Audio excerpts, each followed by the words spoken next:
Listen, ladies and gentlemen, shout out to everybody. The Charlotte Hornets are completely destroying the Boston Celtics. I mean, did we see it any other way?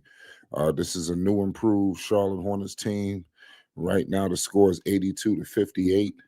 I'm happy to be watching the Celtics broadcast, and they are in awe at the Charlotte Hornets right about now. You still got to give credit where credit is due.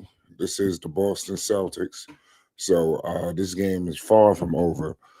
So let's see what Charlotte could do. Let's see what kind of team that they are. They keep proving, to everybody that this is a different team. No more are the Hornets a joke. No more are the Hornets a laughing stock in the NBA. This team is completely different. And I was on record that this game potentially was going to be a massive test. And if they win tonight, they go to 500. This is about a winning record tonight, too. The Charlotte Hornets immediately jumped to a winning record with this W tonight. So they are really looking like they want to take this. They don't want to just win it. They trying to take it. So I got to give credit where credit is due to Charlotte, um, because they're proving what kind of basketball team that they really are. Very impressive, to be honest with you. I'm shocked what the Hornets have done this season. We got to give credit to Mr. Charles Lee. Charles Lee has proven his coaching. His coaching is on full display. This guy Charles Lee is out barking. You would have thought he was Tom Thibodeau the way he out there. I love what I'm seeing from Charles Lee. He's continuing to prove that he is one of the better young coaches in the NBA. I mean, I can't believe we're saying this about Charles. It wasn't too long ago where Charles was looked at as a guy maybe on the block, but it's a new day. We got Vucevic with it. Give it to Peyton Pritchard. The Hornets are up 22, y'all. It's 82 to 60. Um, the Celtics tonight look like they got hit by surprise. In Charlotte, they're going to be able to do this to some teams. I'm looking at Jason Tatum on the bench. Pause. He's this guy's like he's salivating. During this game, I know he wish he was out there. Jaylen Brown, is proving that he is a number one option in the absence of Jason Tatum. Musa Diabate, these guys, this guy Musa is the truth, point blank, period. Um, what Musa Diabate does not even show up in the stat sheet. The man is guarding damn near all five positions. He is tailor-made for postseason basketball. I believe that Musa Diabate will shine if and when the Hornets make it to the postseason. When it's winning time, we are going to see Musa on full display. Because he's just a winning player. He's not out there to put up 30. He out there to be the enforcer, to clean up a lot of mistakes from Charlotte. This team is shocking to me, man. I'm still shocked at Charlotte. I can't believe that the Hornets are beating up these teams. That not only like Brandon Miller tonight was electrifying. They had no answer for B-Mail, none whatsoever. So, we got to give credit where credit is due. Charlotte continues to prove what kind of basketball team they are. They're here to stay. This is the new Charlotte Hornets. This is not the team of yesterday. This Hornets team, they can beat anybody. Nobody is safe with Charlotte right now. No one. Charles Lee is on fire. Give credit to Charles. I love what I'm saying. Salute to my man Daniel in the chat. You already know what it is. It's Flight Sports TV. The Charlotte Hornets tonight, they are going for 500. A win tonight will get them to a 500 record. Did you hear what I just said, ladies and gentlemen? This is the Charlotte Hornets, y'all. We talking about a 500 record. Right now, over 500. Right now, they are 500. We talking about after tonight, they are officially a winning team. You understand? They go to 32 and 31. It ain't over yet. This is the Celtics. So we can't act like we done walked off with this. I don't give a damn if they up 20. You got a whole nother quarter. So we got to make sure that, we hold Boston off. It's gonna be a tough game. These games tonight is electric. You already know what it is. It's Flight Sports TV. Salute to everybody that's in the chat right now. Shout out to my man Herbal Man in there. You already know what it is. What are the Charlotte Hornets going to do tonight? You got JB cooking. So shout out to my man Herbal, man. Salute to Daniel. In the chat. It's Flight Sports. Y'all let me know your thoughts on these Hornets. Let me go get this remote real quick. Salute to all of y'all. It's Flight Sports. You already know what it is. Salute to all y'all that's in the chat. Hornets are going for a winning record tonight. Can they get it? Can they get the winning record? Only time we'll see. They deserve it, man. We got to get the Hornets into the playoffs. I know we've heard that. We got a lot of people trying to look like they're the spokesman for the Hornets now that they winning. You know, we got to remember a lot of people, they had no patience, no time for Charlotte. Even still to this day, the Hornets, they're not on TV like that. You know, they need to make some changes. People want to see Charlotte. They are, to me, in my opinion, one of the most exciting teams, you know, if you ask me. So y'all let me know your thoughts.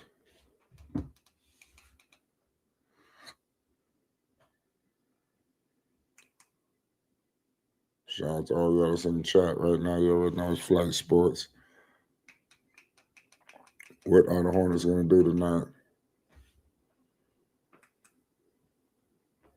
This game is far from over. It's 82-63. 3-ball from Vooch, and Vooch makes it. So we always got to watch out for Vooch. Vooch is a threat.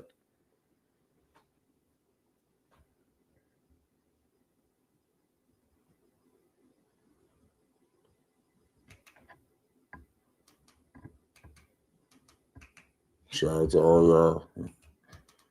What are the Charlotte Hornets going to do tonight?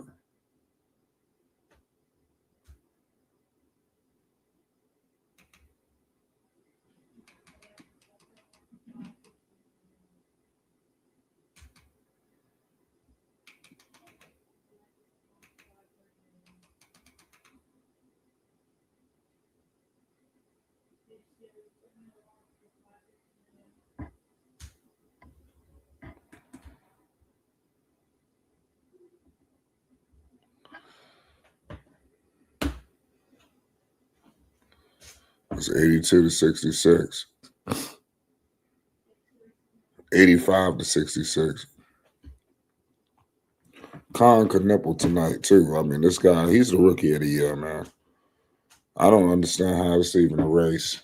You know, that's just crazy to me. It should not be a race of rookie of the year. Shout out to Herbal, man. He says, hey, Flight, they could have been playing ball like this, but they never would turn the kid loose or build. Yeah, I mean, they actually got some competent picks, better players. I mean, you know, when you got Miller and you got Knoepel,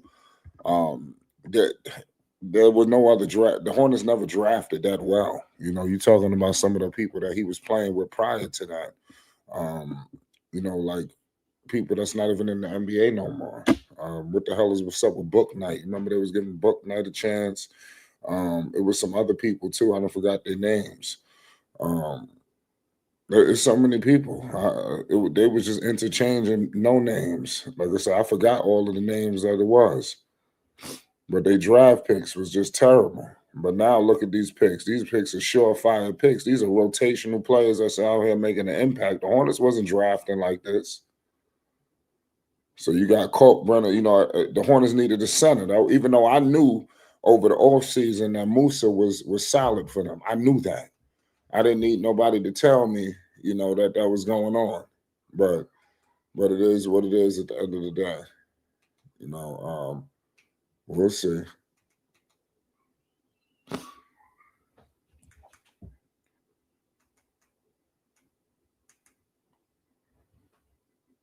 So what's up with Melo's minutes? I'm about to get that in a second. My Hornets up. They're heading into the fourth quarter. It's 85-68. Oh my goodness. It's 87-68. Kalkbrenner down the lane with a big dunk. Melo got 16 minutes. That's what I'm saying. Melo not really, you know, his minutes is not, you know, through the roof. His points is not through the roof. Kalkbrenner defensively, now the Hornets starting to step on the gas on defense. Kalkbrenner just swatted the hell out of Jaylen Brown. He looking for a foul. Hornets up 19 going into the fourth quarter. It looked like Charles Lee was going to, he didn't call a timeout. We had a foul off ball. Celtics, I know they got caught by surprise. I believe that the Celtics thought the Hornets were the Hornets. The old hapless Hornets. So they just came out. So you know what? Uh, we could do what we want to do, and they slowly realizing, I know you can't. You have to play Charlotte tough.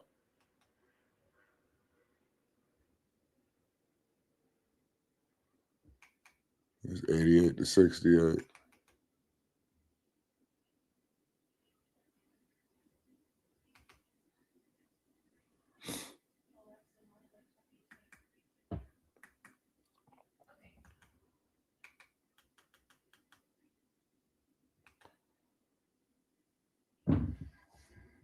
We headed to the fourth quarter, y'all.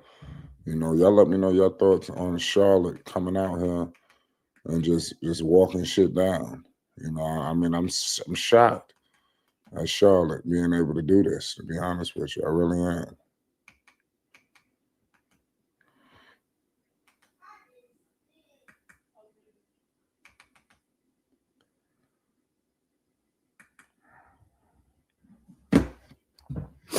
Let's see what the Hornets could do. And they give credit to Kobe White. This is probably Kobe White's best game to me as a Hornet. I always thought that Kobe White got to step it up because he could give him those big numbers off that bench. It's 91-68. He's the wild card, Kobe White. Look at the Hornets, man. I can't believe this. Brandon Miller out there defensively, cooking. It just don't make no sense.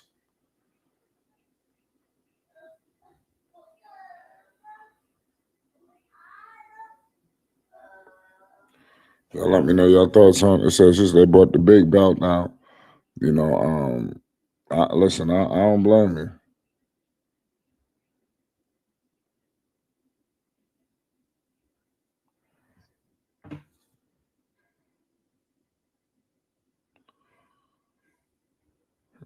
I do not blame y'all.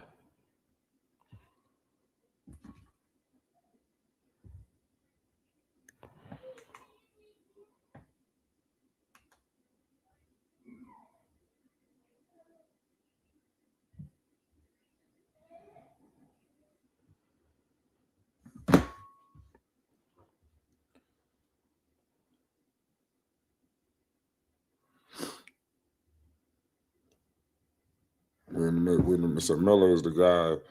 Yeah, y'all let me know your thoughts on Miller.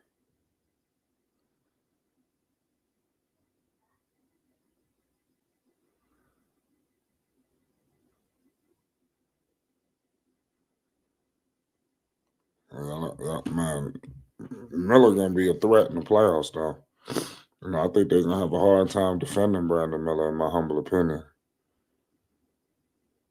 Miller is gonna cause massive problems for him, and I think that's obvious.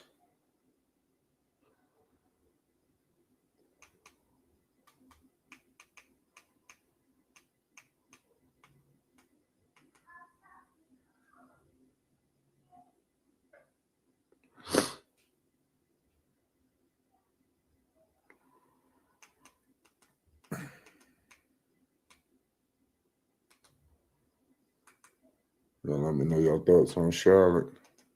Are they going? What are they doing? Are they finally going to the playoffs? Because it's definitely not over yet. This shit is far from over.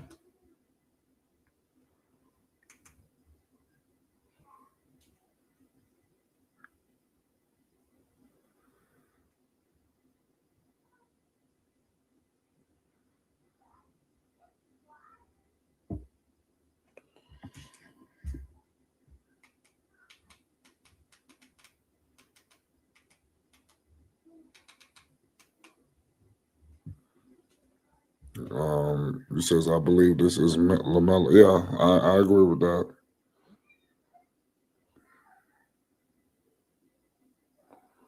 I completely agree with that. The Hornets definitely going to the playoffs, man. I think that everything is just too much in line, for Charlotte not to, in my humble opinion.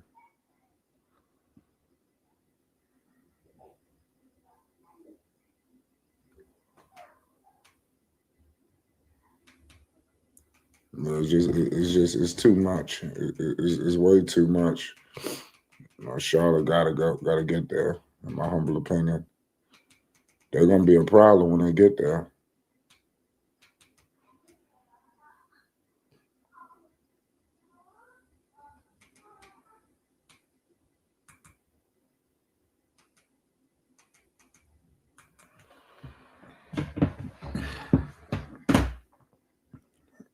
This a big time blowout though from Charlotte. In my humble opinion, they surprises some teams. We're going back to the fourth quarter. Melo is still out there. I'm surprised. Should Melo still be playing out there when the Hornets up 20 plus? We've seen this so many countless times where the number one option should have possibly been off the floor, but it is what it is.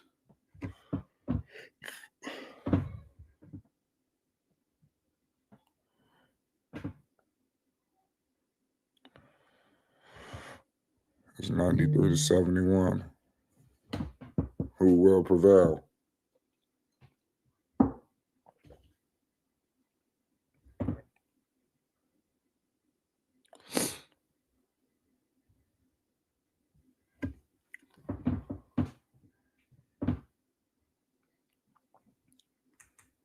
$93 to 71. Here we go, Peyton Pritchard with it in the mid-range. Hornets still up.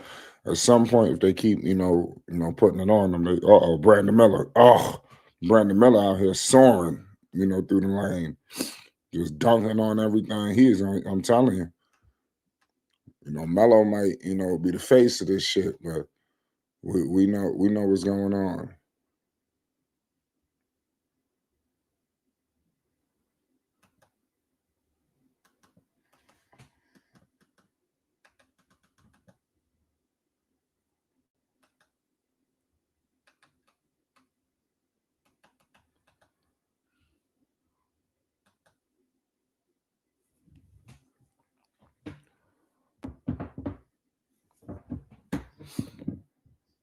$95-71.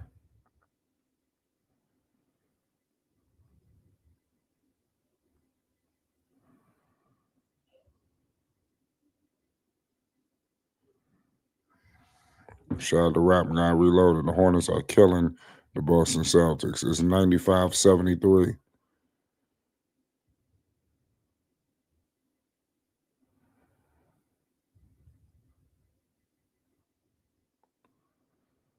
Who will prevail?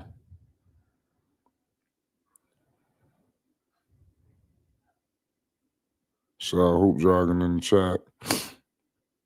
Musa Diabate is fouled. So the Hornets right now, they up 22, man. It's 95 to 73. Lamelo Ball and the Charlotte Hornets look like they will officially have a winning record after tonight. I mean, the Hornets, I'm trying to figure out how they ever had a winning record with, even when they was in the playing, did they have a winning record? I'm not 100% sure. I got to look that up, but this shattered a lot. You got to give credit to Lamelo because in the midst of all of the BS that was going on, where they was talking about him, he wasn't a winning player. He wasn't this. In the same season, he comes out and just shatters all the claims, even if it meant sacrificing his game, taking a step back. We've seen it. Look at his numbers. His trajectory. Melo should have been putting up 25 plus this year. The way his points was going up year in and year out. He is the point guard of this team. They didn't have the weapons that they have right now, a couple of years ago. So it required him to do more. It was 96-73. The Hornets still got their foot on the gas. White got the ball for the Celtics, and Melo has fouled him. I think Charles Lee knows that Boston. I wouldn't say they playing possum, but you always have to be wary of the Celtics. Even with 8 minutes and change, that's a lot of time. For the Celtics, this is a championship basketball team. We know that they're dealing with some injuries, but they got some players here who have been through championship situations. So they at any second they could cause hell on that floor. So give credit to where credit is due. Lamelo Ball and the Charlotte Hornets shocking the world. The world getting to the postseason, man. This would be a shocker. Who the hell will see this coming? Derek White tonight with 28 points. Hornets, they're not playing. Hoop Jarvis is glad Charlotte getting rolling, ready to see playoff. I can't wait to see play. I think we all can't wait to see that.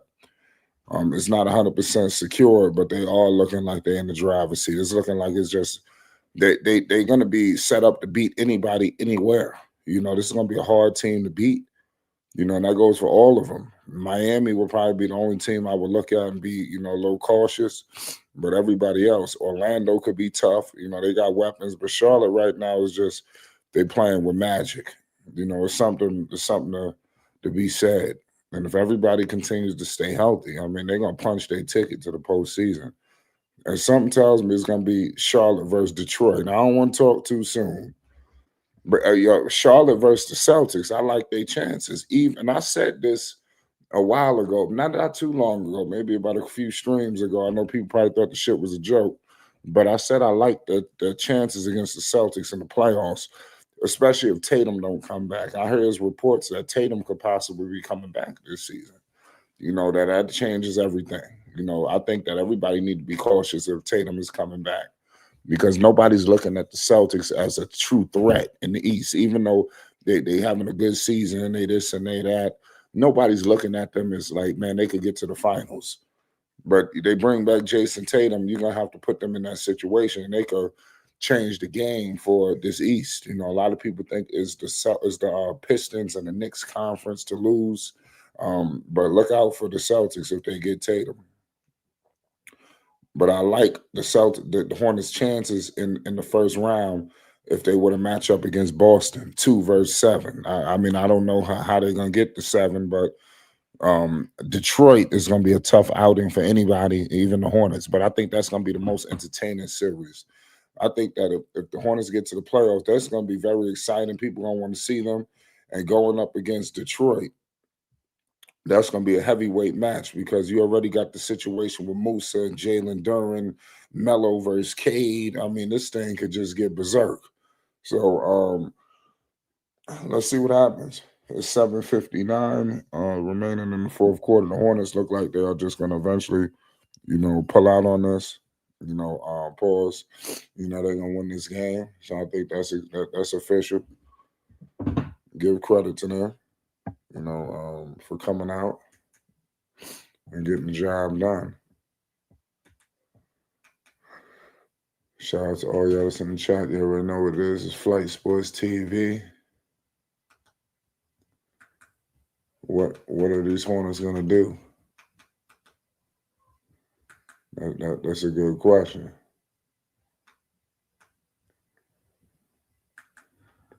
It's time, man. It's the Hornets' time. I think that's what we're seeing firsthand. That it's time for the Charlotte Hornets to have their season. Everybody else has been getting the accolades, even in Lamelo's draft class. All of these teams, all of these players seem like they was just looked at as just the best. And Melo was always looked at as taking the back burner. He's exciting. He's playing AAU style.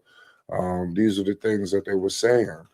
So we have to acknowledge all of these things. Look at what the Hornets have done. They completely changed, how people look at them. That to me, I think that's saying something. It truly is. You gotta let me know your thoughts on the situation. We're in the midst of a commercial break. The Charlotte Hornets, changed the game. Charles Lee. To me, I said I can't believe Charles Lee has went into Coach of the Year realm. But we have to acknowledge that this guy is Coach of the Year material. Now, who the hell would have saw that coming? You tell me.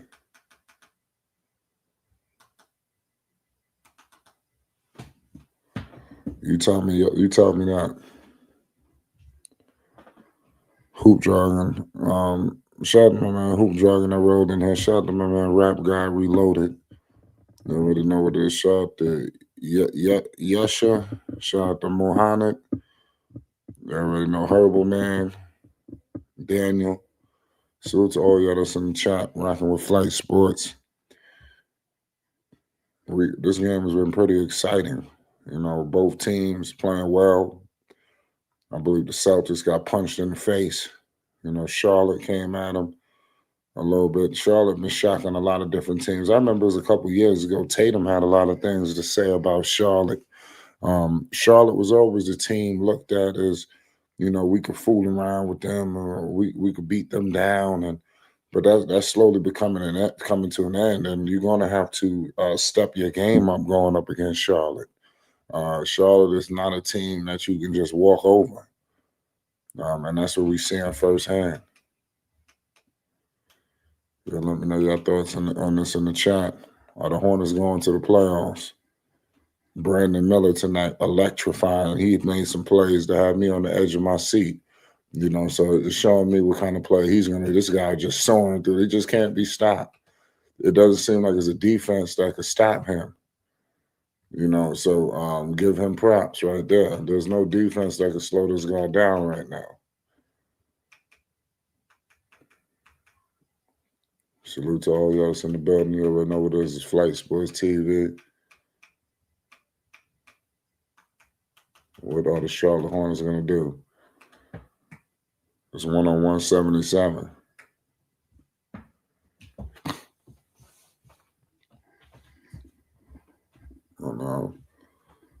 So I'm looking over here at Charlotte, and something told me to come take a look at this next game, and of course they're going to do everything to piss me off. Connaughton, step back in the mid-range, kicks it out the Bridges back to Lamelo. Screen with Bridge. Oh, Melo step back over Pritchard. Don't tell me this. Ooh! Ooh, he just violated. He just violated Peyton Pritchard. Yeah, he did Peyton Pritchard filthy. That three was nasty. That's why I said they're going to be a problem to defend, man. Melo, his dynamic, play is going to be a threat in the playoffs, man. Melo is going to be a tough guard. He's going to have a big night in the playoffs. He's going to put up 30 to 40 plus one night. I mean, it's not an if, it's going to happen. So it is what it is. Y'all let me know your thoughts on this game. Charlotte is having a tough out. It's a tough out for these teams, man. We're gonna get, and I ain't gonna lie to you. I knew Charlotte was gonna. I had Charlotte win tonight, but I didn't know they was gonna beat them now. So let's look at what's going on with the Hornets.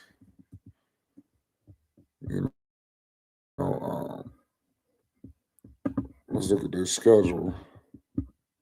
They got Miami coming up. This Friday. That's going to be another big test. Oh, my goodness. Melo with another three. Melo is on the fuego. Melo is hot as fish grease. It's 107-79. Why is Melo still out there? He got 18.7 rebounds, 4 assists. I said, Melo don't have to be out there no more. We've seen enough. Let's get some other guys some burn. But the Knicks can't stop nobody. They should be ashamed of themselves. What a night. There we go, Miles with it. Miles putting the moves on. Hornets blowing out the Celtics in Beantown. Khan, the Don. And Musa Diabate is fouled. His aggressive play, man, is something. Give him props.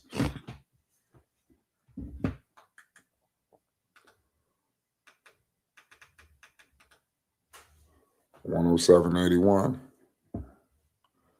Melo's still out there. Melo look like he's going to close this deal. I don't agree with this, but it is what it is. 5:50 to go. Melo kicks it to Khan. Wide open three. And he couldn't convert it. Melo making sure he hit all his weapons, too. You got to give him props, though. You got people out here that's balling. You don't have to do all that no more. He already proved he could do the one-man show. He could take over the game. He proven this already. Now he's going to show the world that he could actually win, and he's got the weapons now, and he's healthy. That's Melo always been a winning player. It's just he wasn't healthy. He would be playing well for a while. Hornets will start doing good, and then something will go left. And then the whole season falls apart. So they show bright signs before, but never to this sustainability. This shit is carrying on all season long. Like a couple years ago, the Hornets have a good 10-game stretch. It's 5-7. Uh-oh. Melo in the lane, Diabate, and Diabate is foul. He going to the line for two. The Hornets would have a good stretch and then fall apart. Now you seeing them, play well. They go through a little adversity, come back, continue to play well. Go through a little adversity and still continue to play the Hornets basketball, Hornets DNA. What Peterson likes to call it. So give him props.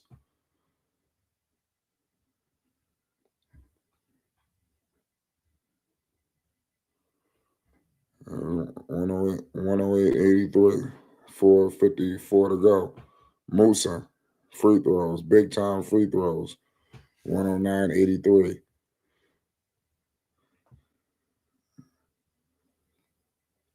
There we go. Celtics with it. Celtics cleared the bench. The Hornets took Lamelo out. Thank God. Melo is sitting down. Khan is out there with Sion, Musa, Miles, and Green.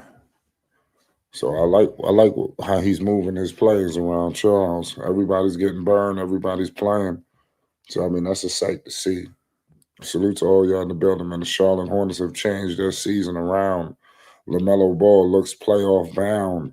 The Hornets look like they're going to the playoffs, man. Get the popcorn. It's going to be one of those, situations. They're going to be the hottest team in the playoffs, man. The most exciting. There will be the good series.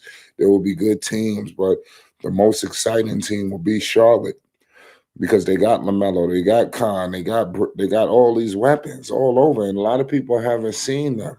So they're going to shock teams and people. Here we go, Bridges. Charlotte's still dealing with the syndrome of nobody know how good they are. So they are still sneaking up on teams. Like I believe tonight that they caught Boston a little bit. Oh, Sion, he got fouled. There we go. He going to the line for three. So everything went Charlotte's way. They played that game tonight. They didn't get hurried up. They didn't care who was out there on the road too. This shit travel. That's another thing that I'm seeing with Charlotte. Their game is traveling. And we all know in the playoffs, man, you have to be able to win on the road. The Hornets got players who can go on the road and have ice water in their veins. LaMelo Ball, he's not going to be affected, too much by the defense. Is there really any defense for LaMelo, or did he just miss the shot? Or maybe he didn't get to the right spot. His shot selection may have not been, but did the defense really cause hell for him? These are the questions that, I ask. Look at Brandon Miller. Is there any real defense that could stop Brandon Miller? There is none. Miller can score over anyone. You look at Khan. If this dude is on fire, there's no defense going to stop him from making threes. So the Hornets got all of the keys to victory. You got Kalkbrenner out there, 7 foot, a wild card. We haven't even seen I'm telling you, the Hornets, man, their bench is going to be a problem for them. When you got Kobe White, who is like, yo, if Kobe, so I say Kobe White, man, once he start becoming that 20-point per game scorer or, off the bench, he's electrifying. He's supposed to be able to come off the bench and have a sustainable run while Melo, is sitting down where they got a weapon out there, not just another player filling in for LaMelo. You have a legitimate bona fide weapon. Oh my goodness. Shea Gilgeous-Alexander with a big three in New York. Every time I look up, the Knicks is losing in Madison Square Garden. Every time I look up, the Knicks lost. I don't know what's going on with that. Every time I look up, the Knicks lost. It's crazy. But this is a good win. Shout out to Reed Dion. He says Hornets sending a message to the NBA. Oh, that's a fact. a game tonight against the Celtics to beat them down, not just win, beat them down. Because that's what they did to Boston tonight. They completely shitted on them. It was no answer for anybody, and people played well. They got good production from White for the Celtics. Brown, it wasn't like they had an off night. Charlotte just came in and showed that they were better. And without Tatum, I think that is a ceiling on the Celtics. Is a ceiling with Jaylen Brown, in my opinion. So, like I said, y'all let me know your thoughts, on this game. The game is just about, I'm gonna say it's over with. It don't look too well. It don't look promising, but next, the Hornets, they got Miami. That's gonna be a good game. The Hornets versus the Heat.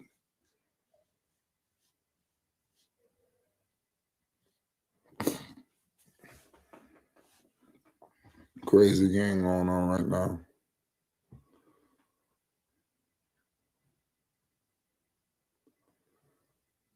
Let's see what prevail. Hornets coming off a commercial break.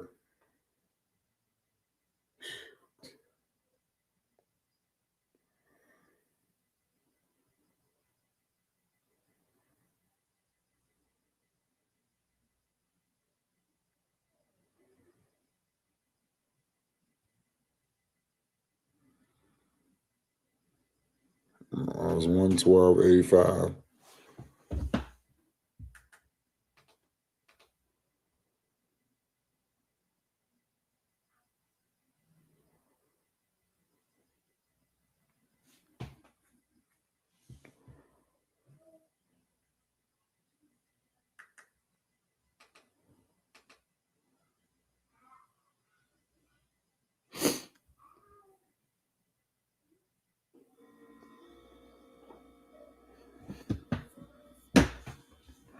Here we go. The Hornets are up there climbing their bench.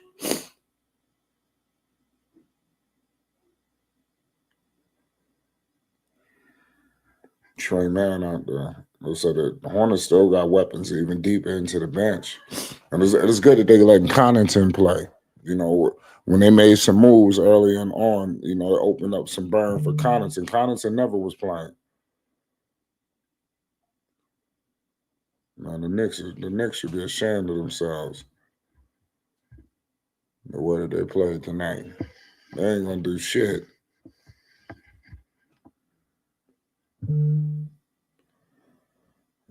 Knicks lost by 3 at home. Here we go. Connaughton with it. To Sion. Tillman nearly loses it back to Pat. Oh, wow. That shot was crazy. He almost made that shit, too. Connaughton, he need to make some more shots. And the Hornets, they get nothing out of it. It's some play, man. I got a lot of things to say about Charlotte. Charlotte's still carrying a little bit of dead weight.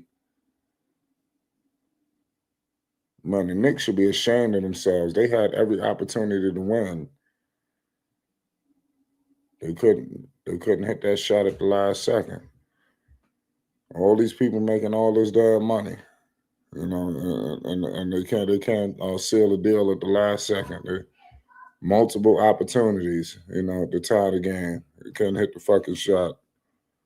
But all this money getting floated around New York City. Here we go. We got Trey Mann in the mid-range with the floater, and he couldn't make it. Hornets clearing out the deck for real. Who the hell is number 12? Big time 3. And we got Hornets out there putting it on. That's Reeves. Yeah, they putting in all kind of no names now. Everybody getting some burn. Trey Mann out there with it. Let's see what he's gonna do. Shout out to everybody in the chat. The Charlotte Hornets are successful. They get the dub. And Boss Beans, oh man, step back.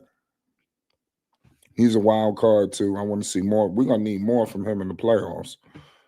We got to get production from that bench. If the Hornets want to advance, if they want to make it interesting when they get to the playoffs, if they get to the playoffs, they're gonna need production from the bench.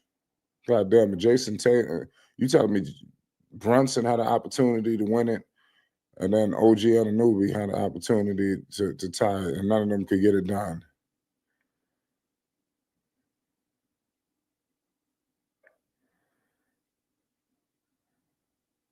Man.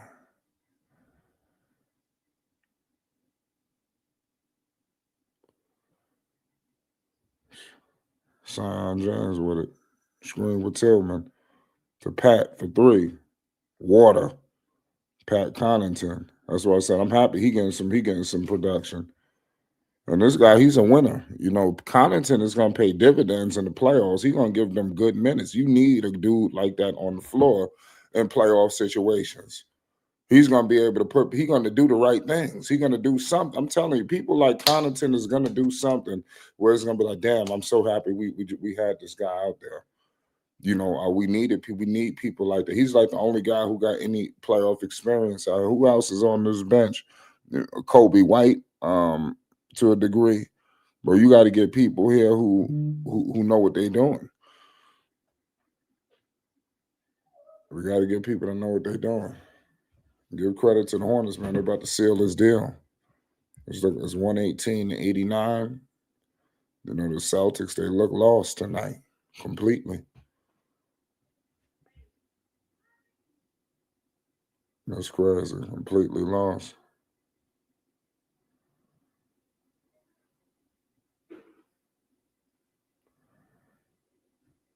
Here we go. We got Missoula and Charles Lee shaking and hugging. We all know Charles Lee and his relationship with this team. Sam Cassell and Charles Lee conversating. They smiling and joking. They letting Charles like, damn, Charles, you doing it over there. You know, he turning things around. You know, Charles Lee, he know what he doing. He doing a really good job. And the Hornets beat the Celtics. Man, they blew the Celtics out 118-89. You know, so the Hornets is just a threat. And I want to see what happens against Miami. You know, they got Phoenix, you know, coming up. This is going to be a good week. And I think they could beat Miami and Phoenix, especially with Charlotte playing. They're going to be a problem. You know, then they got Portland. So in Portland, they're about to go on a West Coast road trip. I can't wait to see Charlotte on this West Coast road trip. They're going to have Portland in Portland. They're going to have the Kings in Sacktown. And they got that game against San Antonio. That's going to be a test for them. So the season is going to get a little tough. But as I'm looking at the Hornets games, man, they look favorable in some of these matchups. It's like, man, I like the Hornets' chances in these games. So that's what's going on right now with Charlotte. You know, they're a team that's like, yo, they look good. This team is looking solid. The Charlotte Hornets, man. Who would have thought? Who would have thought that the Hornets would have went on an amazing run like this? I'm shocked.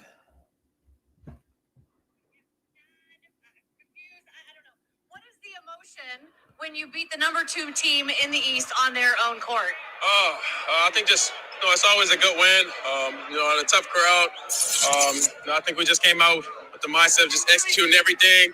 I think we did a great job with that tonight. So just keep pushing forward and keep building the wins up for of course the city of Charlotte. You say great crowd, but this place was quiet a lot of this game. What does that mean to you guys to be able to quiet the Garden? Oh, it's good. I think later on in the season we'll start seeing tougher crowds. So this didn't do nothing but just prepare us for later on this season. Lamar Skeeter told me at halftime that the key for the second half was being mature enough to handle the runs. You guys not only handled them, a lot of times they didn't even get started. What does that say about the maturity of this team? I think just executing the game plan. We talk about getting stops, helping the helpers. I think we did a great job with that tonight. Of just helping out with whether it's a pinch, getting a rebound, helping our bigs box somebody out. Just the little things. So I think playing with the mindset of doing everything, the little things, I think we'll pick up a lot of wins. You've had to play against Kobe White many times when he was a Chicago Bull. My goodness, how does he make you guys better? Man, I love Kobe, man. That's a brother away from home. Great piece for us. He's going to keep getting better and learning, of course. But it's all about his confidence, man. I think he plays with that flow and that free mind. And that's all I ask for is him to just play free and just play confident. Nice dunks tonight, bud. Thank you. Man, like I said, the Charlotte Hornets, man, they cooked up. That was B. Mill, Brandon Miller talking. Brandon Miller tonight, 18 points, 5 rebounds, 2 assists, 3 steals. You couldn't ask for no more. 8 of 13. The man shot 61% from the field, 40% from 3 tonight. Spectacular. I mean, this is what kind of player Miller is. And Miller only had 18, but the way he was playing, you would have thought he had 38. I mean, that's what I'm saying. Everything was loud. Everything he did, the threes, the dunks. I mean, it was like, every dunk felt like it was 5 or 6 points. Every step back 3 felt it was 7. I mean, this is the kind of shit Miller was doing. The degree of difficulty, on these shots. These shots, I mean, these are shot makers. And that's another thing that the Hornets don't get enough credit for. They got shot makers in the playoffs. Half court basketball, things get a little difficult. You could put the ball in Lamelo's hands, clear everything. You feel me? And then really make something happen in the clutch. You also could do that with Brandon Miller in the clutch. Connaughton was proving that he's a clutch player. As a rookie, I'm just saying, I keep saying this, but could you imagine what Kong gonna look like 2-3 years from now, or even next year? So I mean, these dudes are just go-getters, and then it just frees up everything for Miles. Miles is just the ultimate utility man right now for Charlotte. He can just pick his poison everywhere. And when Charlotte got Musa playing the way Musa is playing, see, I used to always get on Miles with his threes, all these threes. I want to see Miles in the paint, but when you got Musa playing above and beyond, when you got Ryan Kalkbrenner, they brought in a 7-foot center who is playing very well. He's a rotational piece, and he's a threat out there. People are changing shots when they come in the paint when they got to see Ryan. You have to acknowledge this rookie. You understand? You can't just roll Ryan and swatch his shit, from all different directions. No matter if you're a young player or a veteran, the lane is not safe when you got him out there. So it's crazy. Charlotte definitely got something to say. So when you got all of these players playing like that, it frees up Miles Bridges to be, to play the way he wants to play, to be on the perimeter, because that's something that Miles has been doing, and Miles defensively is stepping up. He's not married to the paint. Where it's like, Miles, you got to be there dunking, you got to do this, and you seeing him hit the 3, working from the outside to the inside, pause, and then there's times where Miles gets so good and he active, he all around the rim, you understand, where he put back dunks, he posting up, it's just, I mean, when Miles get into Miles mode, and then when he start hitting threes, all bets are off, it's a problem now he's eating all over the place. He's gonna cause problems for people, Miles.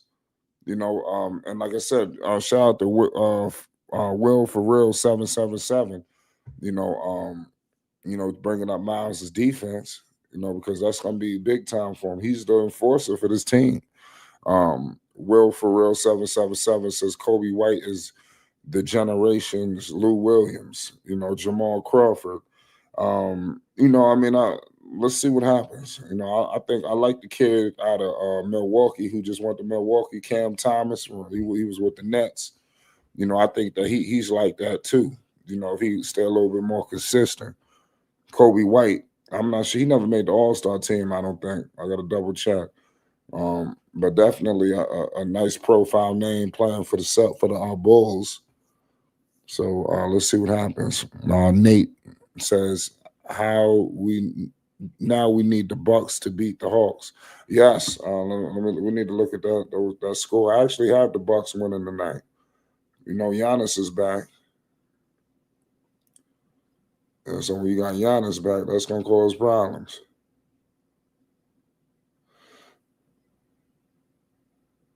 Yeah, Giannis is out there. Giannis got 8 quick points. I'm looking at Milwaukee. They've fallen completely out the playoff picture. Look at the Charlotte Hornets. The Charlotte Hornets have a winning record, ladies and gentlemen. The Charlotte Hornets officially have a winning record. How crazy is this, man? 32 and 31. They are above 500.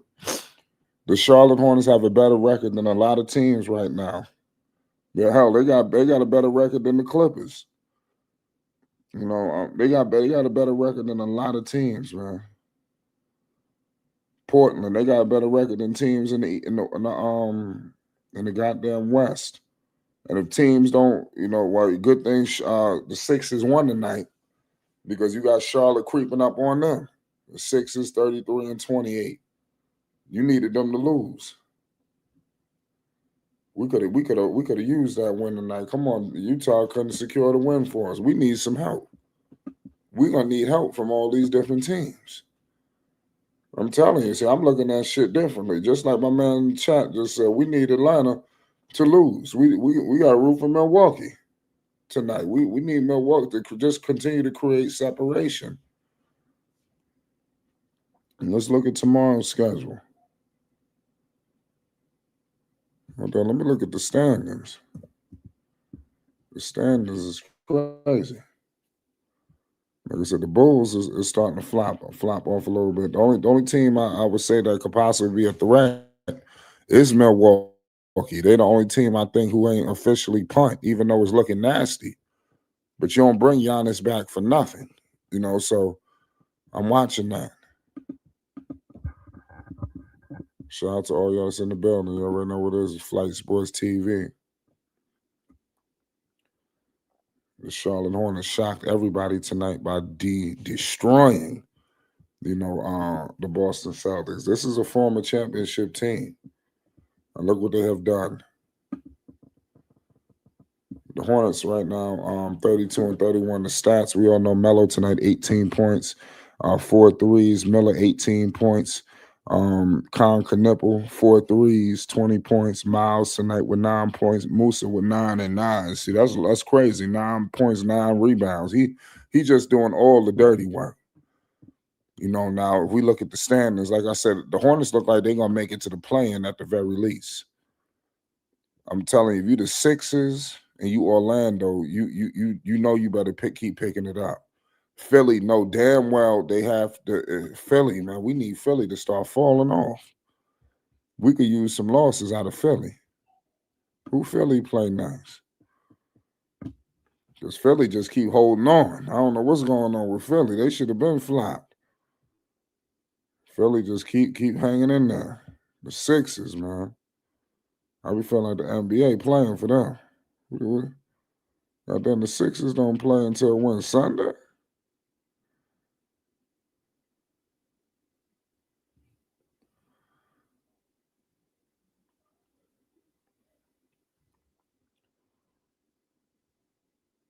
Well, then,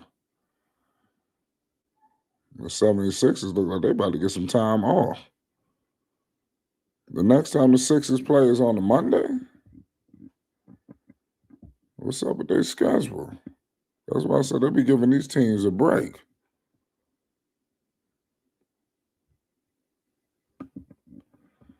No way that's the next time they play.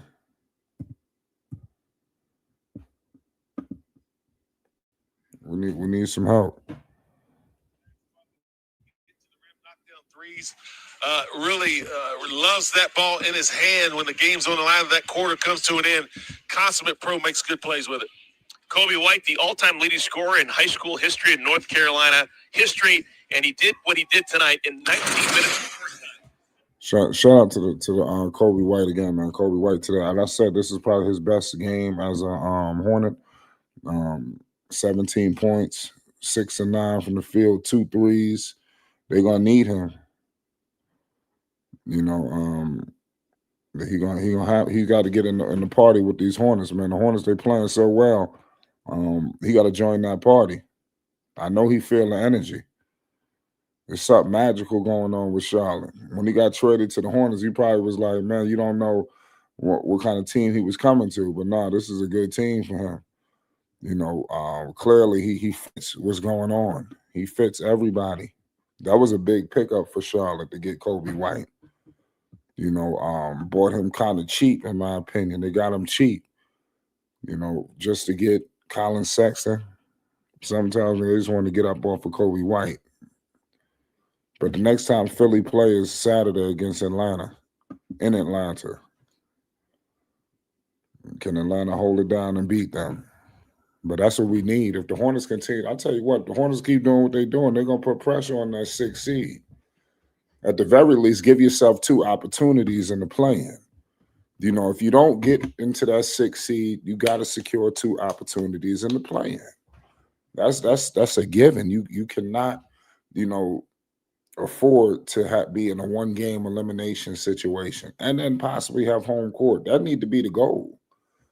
The goal need to chase the 6th seed, but you get into, that 7, 8 range. That should be the key for the Hornets to finish it somewhere in there, to control your destiny.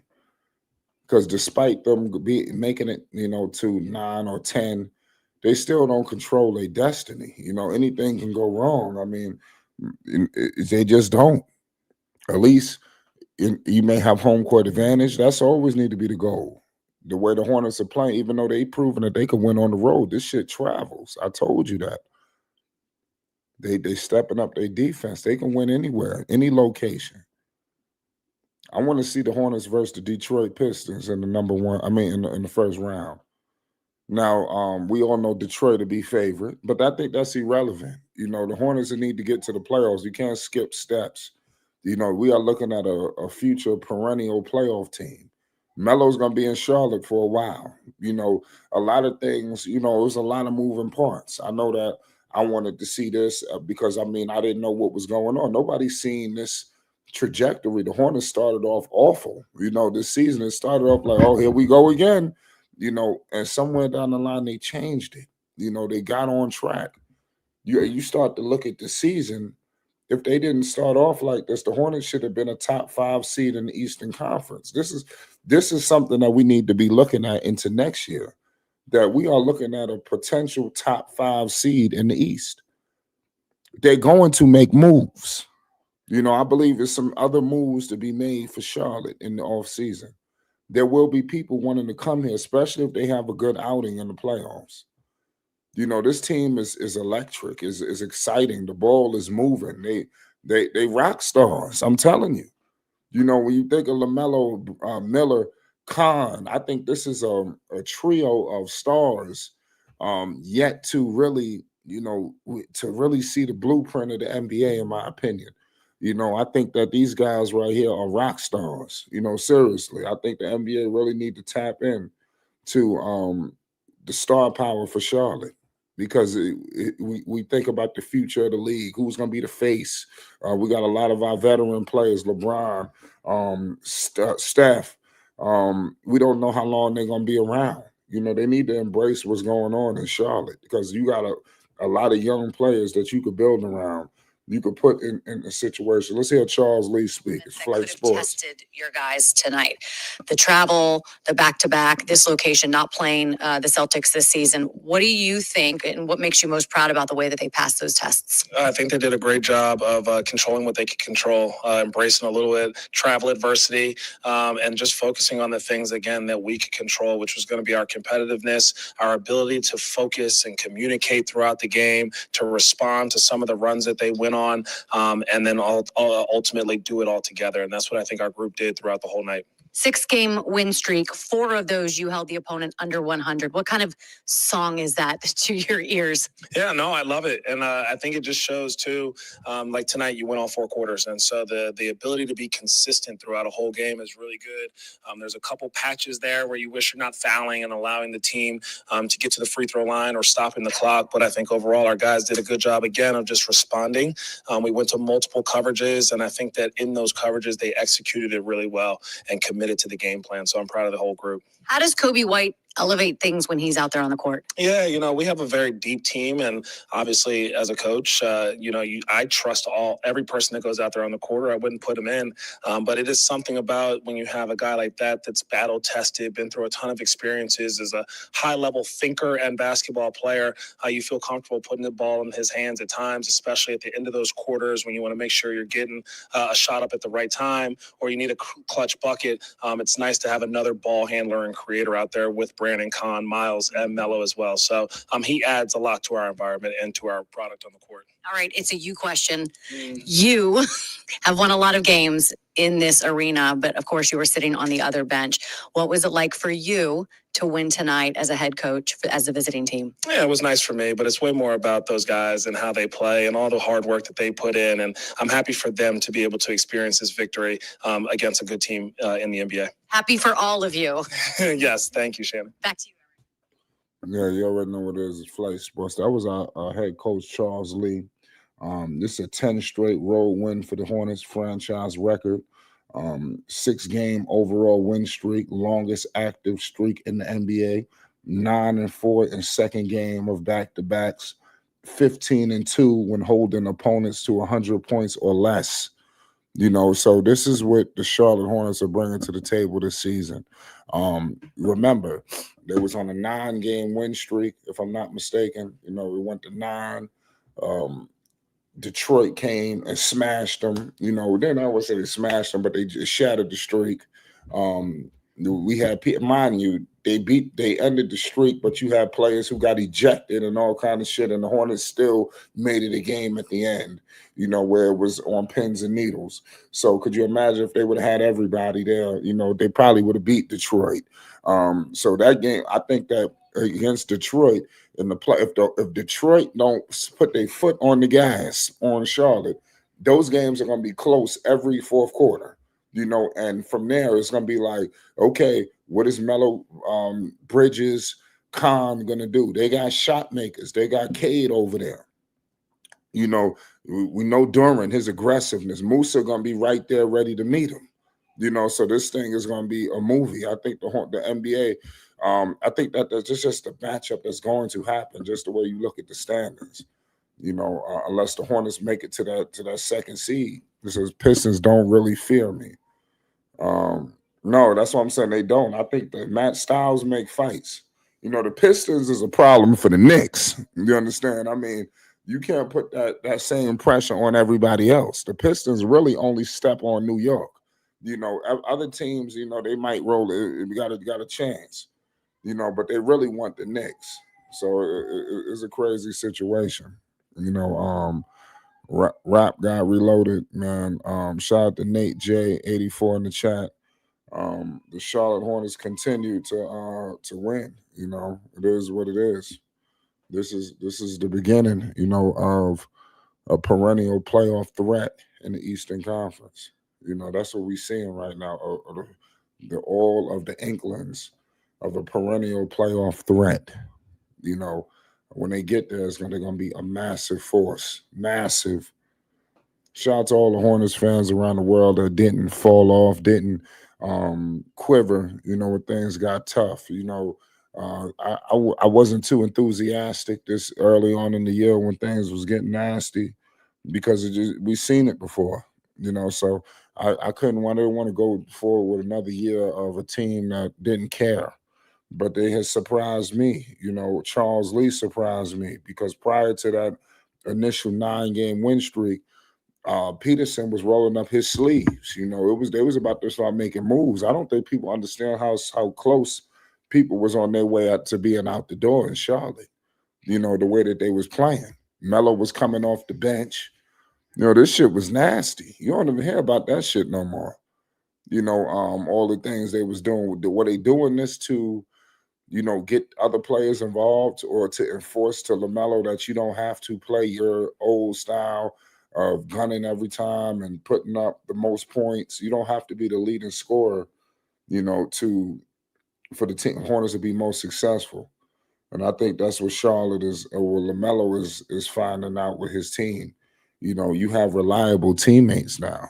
You could fall back, and these guys gonna carry you a little bit. You got people who could carry you for stretches.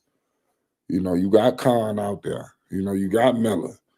Melo. There's times when Melo could ride their wave. So that's what I want to point out. So salute to all y'all that's in the building right now. The Charlotte Hornets, man, they shocked the world. They get the dub tonight. LaMelo Ball, 18 points. Bridges tonight with 9. Connaughton, the leading scorer, the rookie for the Charlotte Hornets. He led all scorers for the Hornets with 20 points, 4 rebounds. Musa Diabate, 9 points. Brandon Miller with 18. LaMelo Ball with 18, 7 and 4. Kobe White with 17, 1 rebound, 6 assists, and a steal. This was a big plays for Charlotte tonight, in my opinion. What a game.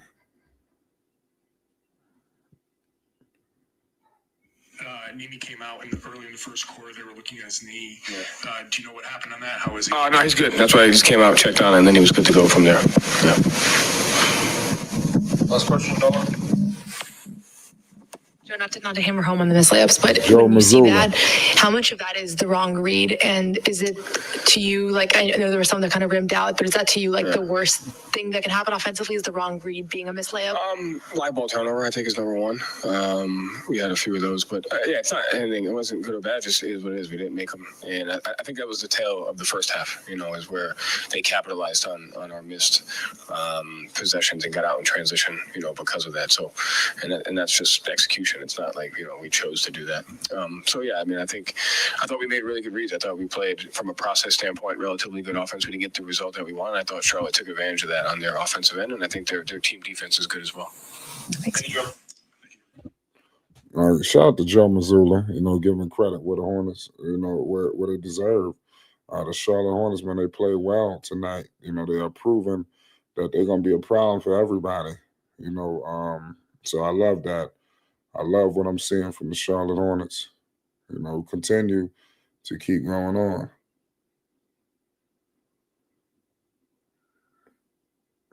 Let me know your thoughts in the chat.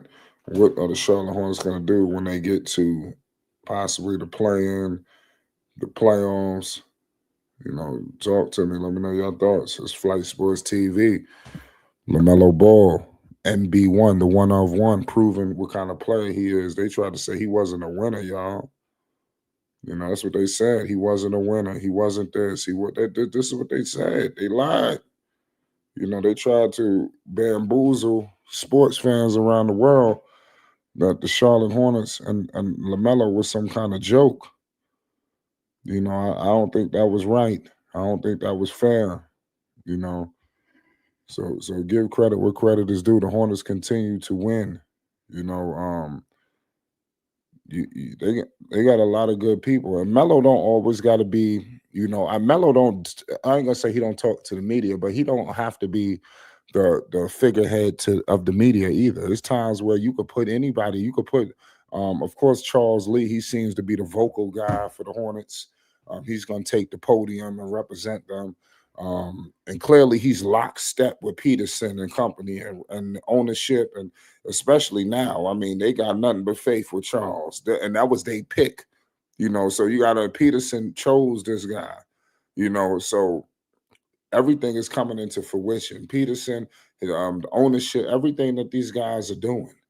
You see, ownership, they was in a damn celebrity game this year, so they just having a ball. Peterson should be looked at as an executive of the year. The Hornets need to get some accolades. Seriously, why is Charles Lee not the coach of the year? Why is he not in the running? He should be, at the very least, he should be a top 3 candidate. The Hornets need to be celebrated or represented in something. They had no representation in the All-Star game, despite them being the hottest team in basketball. A lot of things was going wrong with Charlotte. Their representation is that it does not represent them to the league. People want to see Charlotte. If you don't have league pass, shit, you fucked. These two, they're not on none of these networks. They're not on ESPN. They're not on NBA TV. They're not on Peacock. You can't catch them on Amazon. You can't. We know the NBA got to do something about that. because you open yourself up to a whole can of worms when you got all these different things that people are supposed to be paying for. But we can get into that later. But Charlotte, man, it's winning time, man. They got all of the keys to victory. And I'm telling you, the wild card is Kobe White. He's the wild card here because he's just a plus. I think the Hornets, they can play well without him, but when he comes in, he's just going to give them another weapon that they have never had. They have never had a potential all-star coming off the bench. They haven't had that. Kobe White has had all-star considerations in the past. Kobe White was the number one option for the Chicago Bulls in the past. I'm not saying he was the number one option for forever, but he was the go-to man in Chicago when everybody left. He was. So even when Lonzo was there, when they had DeRozan and company, Kobe White, I think he started that. I don't think he started that season injured. Lonzo's first year in Chicago, when he was, it was always the talk of, when they get Kobe White, Kobe White came back and, they started playing well some more. So Kobe White is clearly a massive weapon. He says Kobe always had all-star level talent, always. So this is something that is different for them. It's different. It's crazy what's going on out here, man. So it's wild. The Charlotte Hornets continue to cook up. He says, not gonna lie, it didn't look good. No, it didn't. Shout out to my man Anthony Jefferson. So make sure you subscribe to Flight Sports, man. Make this your post-game home for Hornets basketball, man, because it's gonna be an exciting roller coaster ride of the year. It's just beginning. It has just begun, y'all. We ain't seen the beginning, yet. I'm telling you, this shit about to get even more exciting. It's going to get even more exciting for the Charlotte Hornets. Now, let me know your thoughts in the chat. What are the Hornets going to do in the play-in? And can they get the 6th seed? What do y'all think about the Hornets possibly getting the 6th seed? Like I said, they're going to need massive cooperation. Shout out to MB taking over. Melo's a winning player, period, point blank, for all the hater. I mean, yeah, Melo was finally healthy to prove it. He always was a winning player. I said this earlier. It's just he wasn't healthy to prove it. He's had stretches that was well. The Hornets played well even when they was awful a couple years ago, or even last year. There was times where, oh, man, they went on a nice stretch here. Man, if they could get it together here, and then something went wrong, some health issue, or, the Hornets is a fragile team. Even now, they can't afford nothing, to go left. Nothing. The Hornets is like they holding on by a thread to this magical year, because if somebody, I don't ever want to talk about it, but y'all know where I'm going. I don't ever want to put the shit in the atmosphere, you understand? But we know everybody got to be intact for the Hornets to continue to play like this. We seen just a week ago when them dudes was going through suspensions, they dropped 2 games. They dropped 2 games when they was missing Musa and Miles. So imagine if they lost some of these weapons that's putting up points. And Bridges put up points. Bridges is like the utility man for Charlotte. He just coming in here, he's just filling in all the blanks. And what I like about Miles ain't getting enough credit is he ain't stepping on nobody's toes. He even when he came and all of the BS that was going on, he had a dark cloud over him the last couple of years with the child, the girlfriend, the wife, and all that shit. So now we are seeing Miles really listen. He's a Hornet. He want to be here for the Hornets' success. And he's proven that he deserved to be here. That's what I'm seeing from him. That's what I'm saying. We're gonna do an official Lonzo stream. It's gonna be special. I got a lot of things to get off my chest. But back to the Charlotte Hornets, man. This is some real deal shit right here, man, for Charlotte.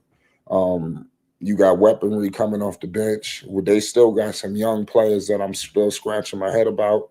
What's going on with Liam McNeely? You understand? He was traded. Mind you, we about to see Phoenix in a little while. They traded Mark Williams for Liam McNeely. Mark Williams was a starting center for the Charlotte Hornets. You understand, a lob threat. He played defense. And Williams is a rotational piece for Phoenix right now. You understand? We're getting absolutely nothing from Liam McNeely. That's not to say that his investment in the future may turn into something, but that's a question mark for me. What's going on with TJ and Salon? You understand? I believe his play is a little inconsistent. I bring those two names up because we're going to need some more from those guys too. You understand? I think they complete the puzzle. The Hornets have shook off a lot of dead weight. You understand? There was some dead weight the Hornets was holding on to. You see, they let go of my man, and I liked him. The dude from Colorado, the point guard. I'm forgetting his name already. He's what he went to Denver. So Simpson, Simpson. So I mean, and Simpson to me, I think that Nick Richards to a degree was somewhat dead weight, even though he was never no all-star potential guy that was going to turn into something like that. He was just a good player that we just had some liking to him, but he wasn't like that now. Come on, Nick Richards was not like that. We just liked him, you understand, because we kind of player, but we didn't like him. Like he was not going to be no star. He was not going to be no all-star. You understand? KJ Simpson, undersized player, potential defensive liability, but we liked KJ. You understand? We liked him. You understand? So we tolerated some of the bullshit, but we don't acknowledge the real shit, you understand, about KJ Simpson. We need to get players on here that could do it. You understand? We can't nurse nobody no more. You understand? The Hornets can't nurse no more young. They did that shit already. You understand? None of them have turned into fruition. All the nursing that they was doing with some of these younger players, and nobody turned into shit. Haven't they found out what happened with my man David Fizdale a couple years ago? Fizdale was the coach in New York, and he was coming there supposedly to, hang out with the young guys and turn them into something. I mean, it was Moutier, it was a couple of fools. It cost this dude his job. And this guy has never coached and probably will never get a head coaching job again in his life, trying to, resuscitate a bunch of young players that's going nowhere. You understand? That's what happened to Fizdale. I feel sorry for David Fizdale. You understand? Because he'll never coach again. So the Hornets, they needed to get out of that bullshit because they was on that track too of trying to resuscitate players that really had no more value or they're not going nowhere. And the Hornets, they got two players on this team right now where I'm not saying they ain't got no value and all that shit. I'm just looking at them like, hey, you two guys, man, what's going on with y'all? Because are y'all a part of this shit that's going on, this magical run, or are y'all a part of yesterday? Of the players that we had that we needed to let go to move into today. So these are the two questions I pose for those two players. You understand? I'm watching them very closely. You understand? Despite all this winning and magic that's happening, I'm looking at y'all two with a magnifying glass, and we might have to go back down to Charlotte and put an APB out. You understand? Especially on McNeely, because he was a no-show all year. But we haven't got a chance to really dive into this guy, pause, because the Hornets have, been playing well. So we can't really give him the attention he deserves because he deserves it. You understand? The Hornets, man, 500, a plus 500 record for Charlotte and Lamelo Ball. They said Melo was not a winner. They said he was this. This is the things that they said. And they said it this year. You had people making a living off of it. It wasn't not too long ago. You got to think the Hornets just started. You understand? People made a living. Look at what was going on with the NBA champion Kendrick Perkins. Perkins was making a living until the Hornets shook up the joint, and now look, he got to change his tune. So listen, we joined by the legendary All Access. Shout out to Dex. He went live all game, all 48 minutes, and gave us a post game yesterday. It's only right we're gonna return the favor tonight. Dex, what's the deal? We plus 500. Hornets annihilated. Talk to the people, man. It's Flight Sports. Yes, sir. Shout out to Flight Sports TV, the machine, the voice of the voiceless, the people's champ, the hottest in these streets. Shout out to the panel as it reaches its premium peak. Shout out to the chat and all of this cacophony spewing out of the cracks and crevices of Flight Sports Block. And definitely shout out to everybody pulling up the Flight Sports TV. Salute to you and continue on supporting the channel. Please hit that like button. Please hit the subscribe button and definitely hit the notification bell so you won't miss one iota of an exuberant experience. Salute to the chat and everything that's going on with Flight Sports TV. Flight, this was a magnificent game, and the Hornets basketball and all of their behavior, even Charles' idiosyncrasies when it comes to the rotation of the top 5 talent of the roster. He went pretty deep. Joey, the Sicilian Missoula, went pretty deep in his roster. But we understand why Joey had to go deep, because the Charlotte Hornets was basically running their tongues out of their mouths, and it was a track meet that the Boston Celtics couldn't keep up with, and they was definitely dry and dehydrated. So we understand why Joey went deep. But nevertheless, Charles Lee have constructed something that is of a new. And me being of the old guards, probably just have to get used to seeing this kind of a basketball being played, because he's being successful. The Charlotte Hornets is on a 10-game road winning streak, which is superb. And they're beating really credible teams that are in a hunt, not only to contend, but to win a championship. So all that we are watching of the Charlotte Hornets have come back to be satisfying basketball. Like, Yeah, Dex, what do you see tonight in Boston? I knew that this was going to be a tough game, right? They did not only beat Boston, they stepped on them. Did you anticipate a beating? You know, because I was letting people know, get the popcorn. I was telling people off camera, listen, man, the Hornets tonight, get the popcorn, you know, and they came out tonight and shitted on them. What did you think? And Brown played well. They got production from Derek White. It wasn't like the Celtics had a no-show. The Hornets looked better. I mean, talk about how they did a top upper echelon team that got some championship players on it. Like, that's a great question. And my best answer is what I observed tonight. And I noticed Boston is basically a 2-man team with Pritchard coming off the bench. And the Hornets realized that, and their defense was suffocating. Brown got off to a rocky start at first until he got that one slam dunk, and then he started going. But unbelievably, Derek White was trying to carry the Celtics while Brown get on his horse and start galloping. And it was basically too late. No one man could beat this Charlotte Hornets team because they play defense collectively. And I remember a lot of people were shitting on the Charlotte Hornets defensive performance. Now they can't do that.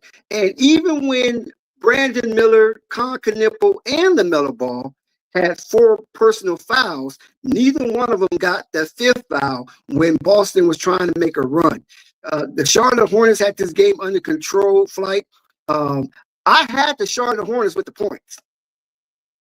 Boston came in as a 4.5-point favorite, and I thought that was pretty low for Boston to come in as a 4.5-point favorite, knowing that the Boston Celtics were a very tough team, and they was number 2 in the East. And I was like, something is wrong with that. The odd makers are trying to fool the people, and I'm not going for it. It's not credulous to me.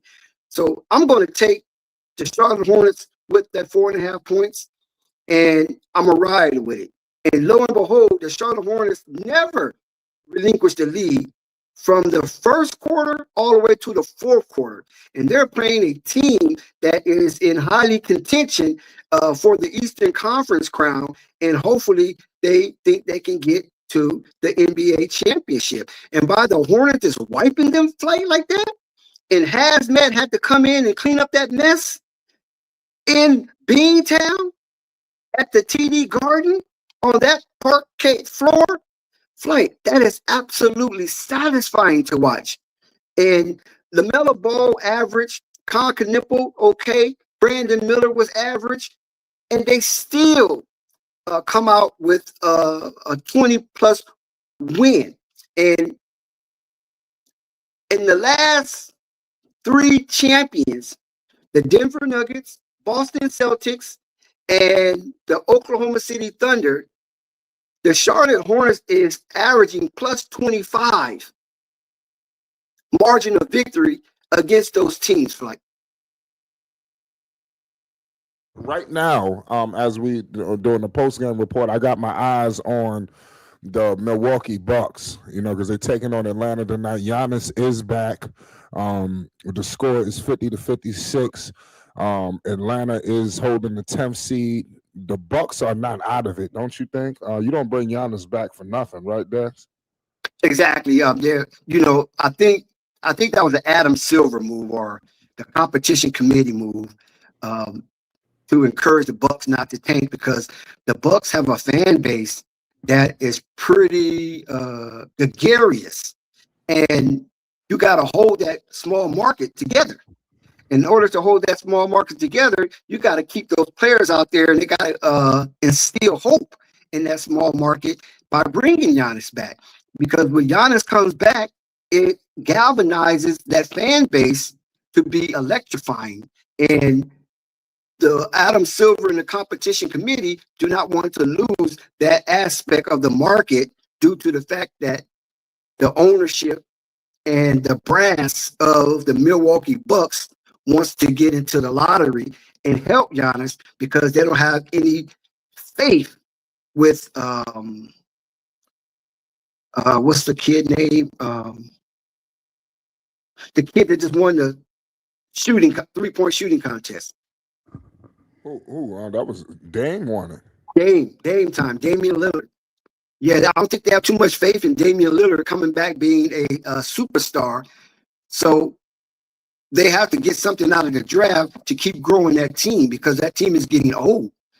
And the players that's on the market is probably not suitable for Doc. So they want to go into the draft, but Adam Silver do not want them to go in the draft. The competition committee do not want them to go into the draft on that level. They might bless them somewhere down the line, but right now they want the Milwaukee Bucks to be competitive and be in the hunt for the play-in tournament. Like, yeah, I totally agree with you, man. This is a crazy situation what's going on right now with the Charlotte Hornets. Charles Lee is completely shocking everyone. What'd you see from Charles Lee? Because he was giving me Thibodeau vibes today. He wanted this game. He was barking. I seen him yelling. I mean, he was coaching his ass off out there against the Celtics. He wanted to beat Boston. Clearly, he knows some people back there. What did you see from Charles today, and continuing his evolution as, I believe, one of the top young coaches in the league? I think Charles Lee was very composed, and he didn't let the atmosphere jar him or shake him. He was very steadfast and in command at all times. And the results is that the Charlotte Hornets was executing on the court, and they got off to a 8-0 run and never looked back. So Charles Lee didn't have to blow his lid. He didn't have to be very boisterous. He didn't have to vocalize unnecessarily. So it was very, very satisfying to watch the sidelines with Charles Lee, and I believe the other guy, Skeeter, he was more vocal than Charles Lee. And I noticed that the Charlotte Hornets have a second voice, and that second voice is very potent. Yes. Listen, it's going to pay dividends. I'm looking at the standings, Dex. I mean, I was rooting for Philly to lose tonight. Right now, if you're rocking with the Hornets, you're looking at everybody, all these teams that's surrounding 6 through basically, 11. You got your eyes on them. I believe Milwaukee is the only team that has potential to come because the Bulls, I believe, have said fuck it. I think they punted on the season. We all know Washington and Brooklyn, and we ain't gonna get into Indiana. So the Hornets' only threat to me to getting in is probably Milwaukee. And they are starting to get a little separation on them. As you looking at the Sixers, Dex. The Sixers are 34-28. The Hornets are 32-31. Yo, 9-6 don't seem too off. I'm looking at shit maybe to 5. Look at what's going on with Toronto. I think Toronto and the Sixers, they are not safe at 5 and 6. What do you think about their comfortability? The Raptors are 35-26. The Sixers are 34-28. If they don't keep their foot on the gas, they could be in the play-in. I mean, these teams behind them, they stepping on shit, especially Charlotte. And Atlanta is playing well too. And I mean, what do you think about the teams like Toronto and Philly, especially Philly, at that 6 seed? They can't be safe there, don't you think? No, I don't think nobody's safe from 5 on down. Like I said before during the stream yesterday, there's going to be a lot of juggling in the positioning of those teams because none of those teams are sturdy, and they may seem to be steadfast right now, but those teams could be rattled and go on a losing streak at any given moment. The top 4 seem to be solid, but 5 on down, it could be a lot of juggling and different teams in different seats of the play-in scenario and in the playoff scenario from 5 on down. So none of those teams are safe. We see the Hornets finally is playing over 500 basketball for the first time this season, and better late than never. And Hornets are having some of these teams that's above them shaking in their boots, and even some of the top teams that are not very credulous, i.e. the Detroit Pistons, and even the Boston Celtics, as we've seen tonight. The Boston Celtics could be rattled, they could be shaken, and the Boston Celtics could lose their composure, and they can get exit, especially if they see a team like Charlotte, who are juggernaut in pace in the NBA. And that pace that they have, is not really too many teams that can keep up. And they have shown that they have beaten the last 3 NBA champions by a margin of plus 23 and above. And that's crazy. And they did it. And those teams own silo. And their road victories and road winning streak is at 10, which have shattered the Charlotte Hornets organizational record. And they'll keep going. And they have the possibility fight to get the NBA record. I know it sounds ridiculous and it might sound ludicrous, but 6 more road wins is very possible in the purview of the Charlotte Hornets coaching staff and players, especially the way they can execute. And there's not one player that you could stop where the Charlotte Hornets would be stagnated. Now, you can kind of get on the Lamelo ball like Boston did when Jaylen Brown started guarding the Lamelo ball and, kind of slowed him down. But you had Khan, you had Zion, and you had Brandon Miller coming to the rescue. And even some Pat Covington. So it just, pick your poison when it comes to the Charlotte Hornets basketball right now.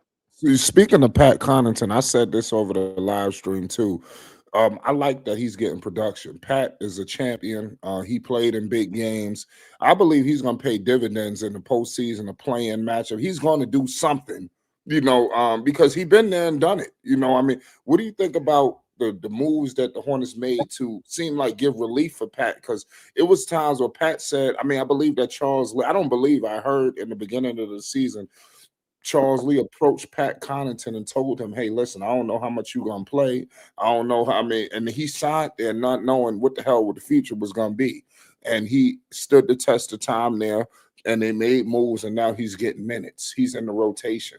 What do you think about Pat Connaughton and what he's going to be able to bring? He's not a star, but this guy is a quality veteran and a great role player in this league. Yeah, Pat Connaughton, he's a veteran. He's, like you said, he's a journeyman. So he's familiar with the ins and outs of being a professional basketball player and also being a helper from the bench and coming in and being a guy that can put the ball in the basket. Keep in mind that Pat Connaughton, if I'm not mistaken, have the highest vertical in the NBA combines in the history of the NBA combine. And we all know who have went through the NBA combines and participated, and Pat Connaughton has the highest vertical. So he's very athletic, and unfortunately, he hasn't been able to really demonstrate that because they probably set him up as a spot-up shooter so he can extend the defense and spread the defense out so the other guys can have access to the basket when he's on the floor. But I enjoy watching Pat Connaughton because he doesn't play outside the scope of his talent, and he keeps everything in a nutshell, and he sacrificed dearly when he plays with a lot of those youngsters coming off the bench, and Charles Lee have him in the rotation to do just as that. Yeah, I want to answer my man Thunder in the chat. We all know Thunder, a chat legend, icon. He said that only me, Flight, and Pope was high on Khan during draft night. I gotta call a spade a spade. You understand? Now listen, I wanted Ace Bailey. You understand? I'm wrong. Nobody perfect. You understand? So I didn't know that Khan was gonna be Khan, but I was on record of saying that I don't give a damn who the hell it is. I want them to get to the playoffs. I don't know if people remember me saying this, but I said I don't give a damn who the hell they get. You know, just as long as Lamelo is in the playoffs, I don't care who they draft. Playoffs. You understand? I wanted Ace Bailey. I was on record. I was completely wrong because Ace Bailey, he's not a bust, but he ain't on Khan level. You understand? So he looked like he gonna need some, a little bit of some. He gonna need a year or two. Khan are ready to hit the ground rolling today. You understand? So they made the right pick. I like that they didn't do nothing stupid. You understand? So give credit to Connaughton. He is shattered everything. And to me, he is the rookie of the year. And it's unfair that he's not getting the consideration. If they give it the fucking Cooper flag, we know it was politics. Connaughton is the rookie of the year, and it's not even close. I mean, seriously, we got to come on, man. Look what he's doing with Charlotte. It's times where he's the go-to guy. Melo done sacrificed his fucking game. That's another thing we're gonna get into. Melo sacrificing his game. You understand? But back to Connaughton, Dex. What are you seeing from Khan? I believe you. I'm not sure. You can let the people know who you wanted on draft night. But what has he exceeded your expectations? Because this guy is he the truth, man. I mean, talk to me about Khan for a second, Dex. Yeah, definitely Khan exceeded my expectation.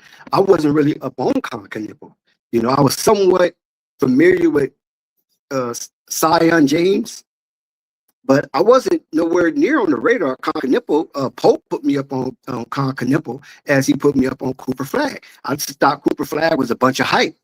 But then once I started watching him, I started to notice that, wait a minute, this guy is pretty good. But the actual person I wanted for the Charlotte Hornets, because I knew Cooper Flag was out of the picture, was Ace Bailey. I thought Ace Bailey could come in and be very effective as a wingman and as one that's very athletic. But then we hear all these whispers about Ace Bailey talking about he don't want to play with somebody or things of that nature. And that probably could have been the reason why they moved off of Ace Bailey and all of the attraction that he brought, because he became a sore eye with all that NBA draft trying to manipulate where he goes. And once Connaughton was drafted, I accepted it was no problem because, it really didn't matter to me long as Lamelo stayed healthy, long as Brandon Miller stayed healthy, and long as Miles Bridges stayed healthy. That three-headed monster was good enough to compete in the East when we thought the East was going to be pretty weak. And we was wrong about that. The East is not weak. We thought it was going to be weak with all of the injuries and things of that nature, but some of these teams have surprised us, like the Detroit Pistons and even the Boston Celtics. What's that other team? The Dinosaurs, the Toronto Raptors. Those teams have surprised us, and now we get another surprise. And Christmas is over. We get the doggone Swarm, the Hive, the Charlotte Hornets. What surprise are they? And not only are they surprised, they keep winning. It's not like they won a few games and then, okay, there was a flash in the pan and now they're back to normal. You know what I'm saying? They're back to ground zero. No, they lost 2 games. One was a heartbreaker to the Houston Rockets coming out of the break. And then they lost another game convincingly to Detroit, which was a tough matchup at first. But then once the fracas happened, everything was in disarray, and the Hornets wasn't able to keep their britches together, and the Detroit Pistons, went on and won that game. But those were 2 winnable games for the Charlotte Hornets coming out of the break to extend their win streak. And Brandon Miller spoke after that Detroit fracas and in-game debacle. He said, "We are a good team, and this was fun." He didn't say it was a disgrace. He didn't say it was a bunch of degenerates. He didn't say that the game has got out of control. He said it was fun. That's psychopathic. That's what you need. You need players who are psychopathic in dealing with amnesia. And when you got a player like Connaughton, he is a silent psycho. During this Boston game, I'm watching Connaughton because I watched every dribble of this game, and it was satisfying to watch. And I noticed Connaughton was playing with so much composure that he forgot that he was in the Garden, and he ain't never been in the Garden. So he didn't have no fear of all of the folklore and tales that includes the Garden, whether it's the Boston Garden or the new TD Garden. It's still the Garden, and it relished with folklore and legendary stories about the Boston Celtics. You know, there's always some kind of mysterious myth when it comes to playing in Boston, Beantown, the Garden, right? So Connaughton was very composed. And I'm like, this guy is just amazing because there's nothing that can rattle him. I mean, he is well structured, and the concentration that Connaughton has is well beyond his rookie year's flight. And I say the Charlotte Hornets nabbed a diamond in the rough.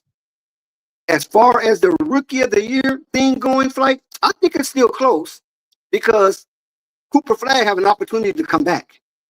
And by him being the overwhelming front runner coming into the season, they can forget about some of Connaughton's achievements and remarkable ability on that court, how he displayed how steadfast he is, and go with the popular census with Cooper Flagg.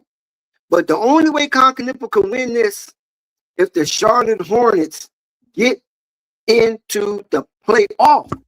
Like that 6th seed. It's like you can't deny him now. He will win. Yeah, he will win hands down.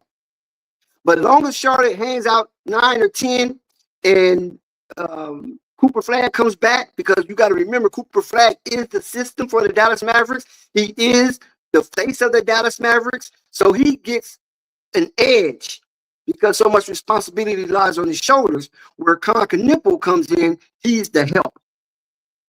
So there's a difference in that, even though he's a great help and he's successful, but he's still looked upon as a help, as Lamelo Ball and Brandon Miller is kind of the face of the Charlotte Hornets. Whereas Cooper Flagg, hands down, is the face of his organization, and all of the responsibility, wins and losses, lie on him and his decisions and his execution out there on the hardwood. Well, I want to bring something. I want to ask you a question, Dex. What's going on with the Hornets and their representation? I was talking about this prior to you coming on tonight. I feel like like you just stated, what Khan has to do to get in to win the Rookie of the Year. Even though I felt he's done a lot. It's still more that has to be done, despite Cooper sitting down and hanging out with an injury. Um, what do the Hornets have to do to win any award? They had no all-star representation. Lamelo, to me, should be in the most improved player of the year situation. Melo has, basically sacrificed his game. You brought his numbers down, and the wins have skyrocketed. Nobody has improved to me like Lamelo, and he's improved differently. What's going on with the executive of the year situation? Why what's the name not getting on? They drafted well. They traded for Kobe White. I mean, what's up with Peterson? Coach of the year honors. You talk about a guy that's bringing the team out the cellars. What do the Hornets have to do to get any representation? They're not on no team. They're not on no NBA city. If you don't got league pass, Dex, you pretty much screwed. Watching the Hornets. What do the Hornets have to do to get some representation with these awards and everything like that in the league? Well, they have to pay their dues, first of all. They have to go through the same rigmarole and bureaucracy as the Oklahoma City Thunder. Remember, the Oklahoma City Thunder was just trash. The Detroit Pistons, trash. Cleveland Cavaliers, trash. Even the Orlando Magic. Remember how bad they was? Trash. And so once you start winning, then people start to notice because you're beating their teams, right? The average fan, not the diligent fan like us and those in the chat, we're diligent fans. We are professional observers, right? And we're qualified for everything that we say, whether we agree with each other or not. We're qualified to say these things because we're diligent fans. We're not just the casual, the average Joe, just following the popular trend of the sport. You have to pay your dues. Just because you win, in the month of January and you start winning in the month of February. But those other teams that I just named, they had to win 1 year, 2 years, and now they're getting their recognition because it's not a fluke. It's consistent. How bad San Antonio was. Don't forget that. How bad San Antonio was so bad it drove Popovich to a stroke. Got him out of basketball. That's how bad San Antonio was. So this guy was good. He may have been holding on a little long. He probably should have retired a couple years back. He should have went out with Timmy and them. But pride, he wanted to win without them. But he'll never admit that. But he wanted to win one without Timmy and them. But he should have went out when they all retired. They should have went out together. But go ahead, Dex. Give us your thoughts. Yeah, even Minnesota for that point. And this is why these teams had high draft opportunities, right? They were high in the lottery. 1, 2, 1, 2, 3, 4, 5, throughout the years. And finally, some of these teams got it together. So is it finally the Charlotte Hornets get it together? That's what the NBA is watching right now because they don't want to promote Charlotte Hornets and then they fall apart, as we've seen them do before. They love the Melo ball. I see so much content on the Melo ball, regardless of where the Charlotte Hornet is. But that's just one person. And the reason why they can extract the Melo ball and remove him from the Charlotte Hornet roster or organization and promote him isolated is because the Melo ball has a massive fan base and he's internationally known. So it's easy for the NBA to try to rack a bag off of his image, likeness, and name. So the Charlotte Hornets have to pay their dues. I want to add something to that, Dex. You feel me? Cut you. I want to add because I still think the NBA is dropping the ball with LaMelo. I think that Lamelo is not. He's in the running for the face of the league too. I know that he don't throw his name out there. They don't put him out there, because they kind of had Melo was tucked away losing in Charlotte. But if they continue to win, Melo's game is so exciting. You got to put him in there. All he got to do is stay healthy, and I think he just immediately invades this face of the league situation. You understand? Because you got Cade now. Cade is looked at. They tried to say Edwards. They tried to, Melo is going to invade that space. You understand? When it he was not invited. He's even though he's in the same age range. But somewhere down the line, Melo is not being looked at as, man, he could be the face of the league. And Melo, wait till we see him in these big pressurized moments in games, because there's no defense for LaMelo Dex. I was just saying that he either gonna miss the shot or he gonna get his shot off. I don't think there's no defender who could just single-handedly shut LaMelo down. You understand? It's not gonna be a Drew Holiday versus Dame situation. Rondo versus CJ and them, back in the days, years ago. There's no situation. I don't think there's nobody in the East who can completely lock LaMelo down. I think his height, his size, it just doesn't warrant no shit like that. You look at Miller. These are shot makers. You understand? I think that the playoff, I'm just saying the playoffs, they're going to have the potential to shock everyone, including LaMelo. People ain't really seen Melo like that. You understand? Like I said, unless you're a real fan, they don't know Melo can pull this shit from 40, 50, and off one leg and, just completely destroy the defense, so we ain't seen it yet. We ain't seen it yet when it comes to LaMelo. Go ahead. Yeah, Jaylen Brown got a taste of that tonight.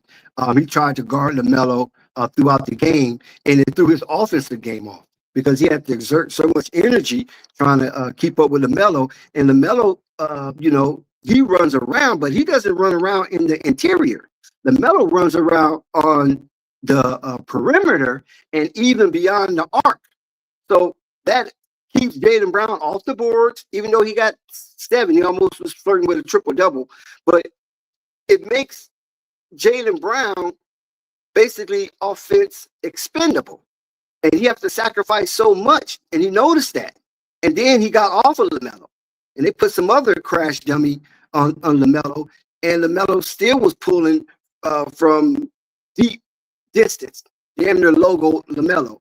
So it's very difficult to guard LaMelo. And then when he's ready, he can drive to the lane with ease. You saw that. A couple of times he goofed off a sure basket trying to do something slick. But we see that he can get there. He can get to that cup with ease. And if he wants to just make the basket, make the basket. But sometimes he like to, excite the crowd with a wild pass or some type of acrobatic layup.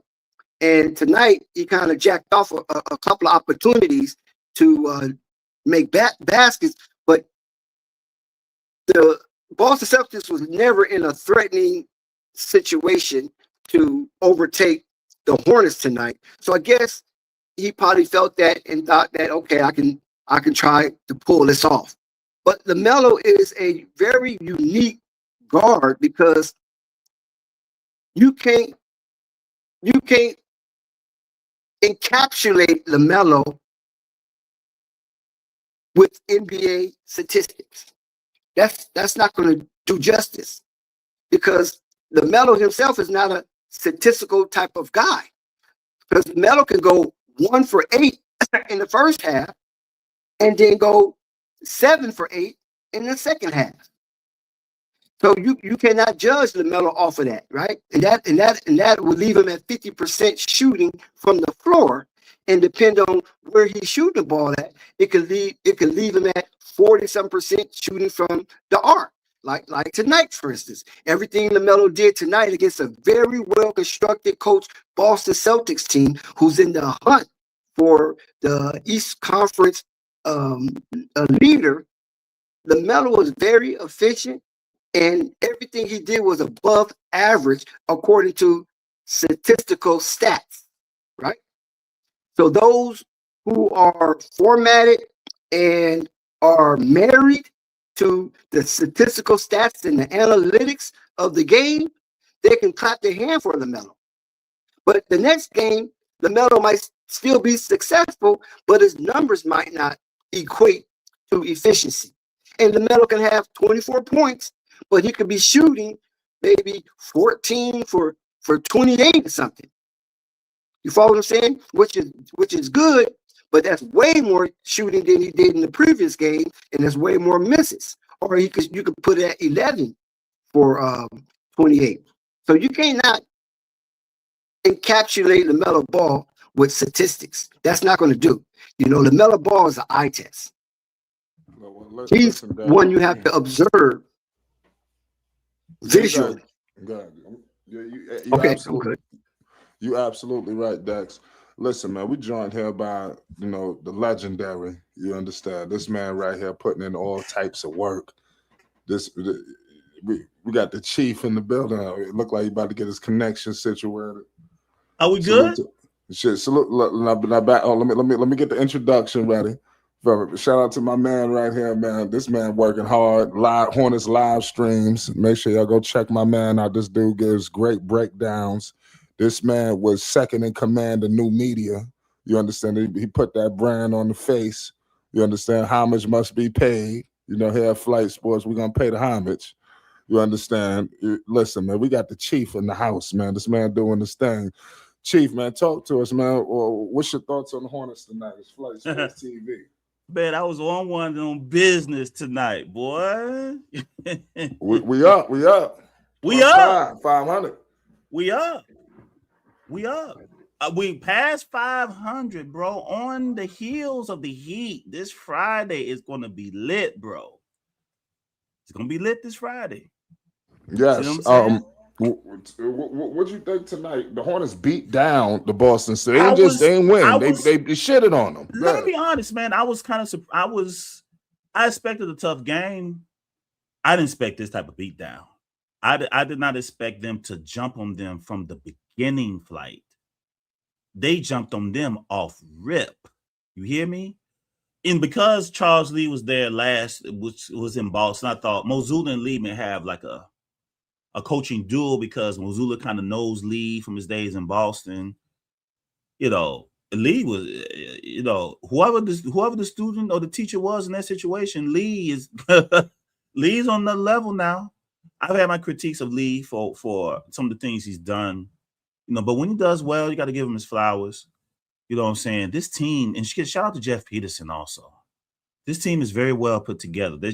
I think they just need one more thing, and I think Jeff's going to handle that this summer. But this Hornets team is for real. I'm very happy. I've been in this space for 6 years. You know what I'm saying? Shut out, and everything. Others have been in Hornet space longer. And there's a lot of people who have been waiting on this day for a long time, right? All the vanilla media is jumping on board now. Some with their own agendas, but it's good. Fan bases are getting nervous. The Hornets used to laugh at the Hornets, especially around this time of year. The Hornets are busy looking at March Madness, trying to see what prospects, we might can get for next year and all the other stuff. This year, daily flight, and I'm sure it's going on over there on Flight Sports. First of all, before I know I jumped out and said this, but man, shout out to you, Dex. It's always appreciated. Shout out to you, Flight. Shout out to the whole machine, man. And I'm grateful always. Anytime you allow me to come on to your platform, because you don't have to, and I'm very grateful for any time that I get a chance to come and talk to the machine over here, because these are good people over this way, always have been, and yes, I did put in the work for new media over there. Absolutely. And I will say that I'm going to claim mine. Yes, I am, regardless, so I appreciate that, Flight, very much. But, it was very, and shout out to Boston, man, because I was kind of surprised. I thought without Tatum that Boston would take a dip. I thought they might do what Indiana's doing. I thought Boston might use this year to tank to get a top pick to go with Jason Tatum and Brown next year. But Boston, shout out to Derek White and the rest of them. They kind of kept it going. They're second in the East. You know what I'm saying? So I thought this would be a good test for the Hornets to really see, because we've been beating up on the teams, lower seeded teams. This was a high seed, a high Eastern Conference team, a potential, if the Hornets are making to the playoffs, maybe even a potential first round matchup, depending on how they land. So I wanted to see how the Hornets did tonight. They did well. Do you think that the Hornets beat the Celtics tonight, or the Celtics looked over the Hornets and the Hornets snuck up on them? What do you think? I think it's a combination of both. You know, I think the Hornets have always been looked over, especially around this time of year. The Hornets have always been that get right team. Like Jason Tatum, he's been going for a while. Tonight would be a night that he would normally come back because it's the Hornets. You see what I'm saying? It's the Hornets. So the Hornets can be the get right game. You know, the Hornets can be the team that teams want to load manage on, right? I'll load manage Jason tonight. I'll load manage LeBron tonight because it's the Hornets. We don't need a full staff to beat the Hornets. We can beat them with other players. And in the past, that's always been the case. And I think if there was any doubt, I think the Hornets with each game is making believers out of everybody. This is not the same Hornets. This is not a team. The Hornets is not a get right team no more. You know, that's the Wizards. That's the Pacers. That's Brooklyn. It's not the Hornets. You see what I'm saying? So, yes, I think that maybe there was another thing where, well, the Hornets did that against them. That's why I like what happened tonight, Flight. Yeah, the Hornets did that against the Wizards. You know what? The Wizards are tanking. Because a lot of that was talked, especially on Twitter, a lot of that was talked about too. Well, they're tanking teams. You know, they beat the Wizards. They're tanking. You know, they beat Dallas. The Hornets, they're tanking. You know, so it's because it's hard for them to wrap their minds around the Hornets may actually be legit. So all these excuses come up, Flight. Tonight, you can't say Boston was tanking. That can't be said tonight. Boston is fighting for playoff position. You can't say that tonight. You know, you can't say it tonight. You know what I'm saying? Yeah. And I'm gonna ask you another question. What we talk so much about Lamelo. What about Brandon Miller? Because Brandon Miller had me on the edge of my seat, especially the first half. I mean, he was hitting step backs. I mean, it was getting filthy. The man was soaring through the lane. I mean, what's up with Miller for a second? Because Miller is on another level, man. This guy, right? He's unleashed finally, brother. You know, I'm about to cuss on here. Forget the threes, man. All the time. Brandon Miller is a scorer, 3 levels. He is a 6'9" shooting guard. Most times there will be a mismatch because of Brandon's height. Get into that mid-range area and cook. You got Khan and Lamelo for the 3. The Hornets leave a lot of money on the table in the mid-range area. Brandon is collecting that money now. I saw him get steals, dunks. He's defending the best perimeter player, right? And instead of settling for a 3, especially when he has shorter players on him, Flight, I see he's going into the post and he's getting to his spot and he's shooting over them. He did, let me see, was that Derek White? It was White or it was the other guy? He just stood, he thought he had him. It had been Jaylen Brown. He thought he had Brandon. Brandon simply raised up and shot it over him. Nothing but net. That's what I want to see. And that's what is going to be needed, right? And something Dex also said, Flight, that the Vanillas were hopping on board, old media. They're having a difficult time. I'm going to have a difficult time jumping into this space because they have not played basketball and don't know the game. They know the game from a spreadsheet. They don't know the game from the eye test, nor do they know it from their own experiences in their backyards or at their Planet Fitnesses. So it's hard. They can't describe Lamelo. Even though the numbers are beginning to come around for Lamelo, they can't talk him because they don't know hoops. They only go by a percentage in the spreadsheet. So you're seeing a lot of old, outdated takes coming from old media coming into the bandwagon because they are still relying on a metric that you can't rely on when you're talking LaMelo Ball. And I just want to bear witness and back up and to build on what Dex said about media now coverage of the Hornets and LaMelo Ball. They have to go back to the old school decks in covering LaMelo Ball. It's the eye test. Instead of sitting around and not watching these games and looking at the box score and trying to make commentary on the box score, they want to get off of their backsides and attend these games now. They're going to have to be outside now to cover this team, or else they're gonna sound foolish, and Hornets FC is outside. They're outside, after years of being talked down on. Some of it justified. The Hornets are feeling pretty good. Some are, pinch me. Is this real? It's crazy. It's crazy that now we're checking every game flight, every game with the Hornets playing now. What is Miami doing? What is Atlanta doing? What is Orlando doing? What is even Philadelphia doing? What is Milwaukee doing? Can they stay down? So it's crazy, man. I'm loving it. I'm loving it. We've been waiting on it. And fortunately, because we've been in the space already, we have equity in the space flight. You understand what I'm saying? So, everybody else who come into this space got to come by us now. It is what it is, flight. Yes, sir. Yes. Or not only that, you have the bigger guys, the Barkleys. Like Barkley, I don't know, he becoming he want to be a spokesman of the Charlotte Hornets. Maybe I don't know where this coming from, but he's becoming the face of the Charlotte Hornets before our very eyes. I don't know. I'm a little disgusted with this, but I'd like to know your thoughts. Hey Barkley, put your vote to it now. I don't want to hear the talk.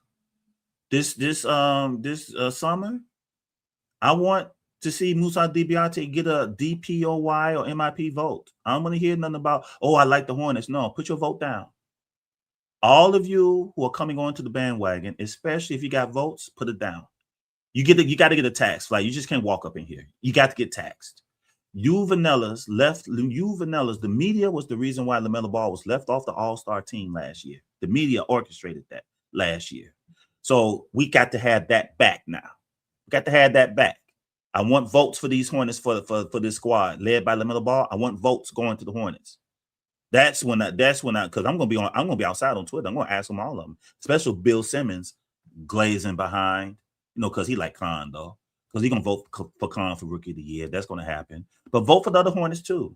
You know what I'm saying? Vote for the Hornets, or else don't come in here trying to grab content off of this fan base and off of this team and off of LaMelo, and don't give him his proper respect and homage. We ain't gonna let it happen. I'm not gonna let it happen. I'm gonna speak to it. Yes, sir. Yes, most definitely. Dex, what you think about the Barkleys of the world and everybody just coming in and looking like they are getting real estate with the Hornets, where it seems like they position themselves as the face or the spokesman? Barkley, I'm watching with a side eye, but what you think? Well, Barkley, his origin, his roots, it's Southern. He's a Bama. And I mean that in a positive way, of course. Actually, Barkley grew up in the area where my people have property. In Leeds. My people have a lot of property down there, Leeds and Irondale and in that area. So he's a Southern boy, and the Charlotte Hornets, they're Southern Belle. And there's no longer a Michael Jordan aspect really to the Charlotte Hornets. They basically wipe the touch of Michael Jordan out. You still got LaMelo and you still got Miles, but those are some pretty good players to hold on to from that old regime, right?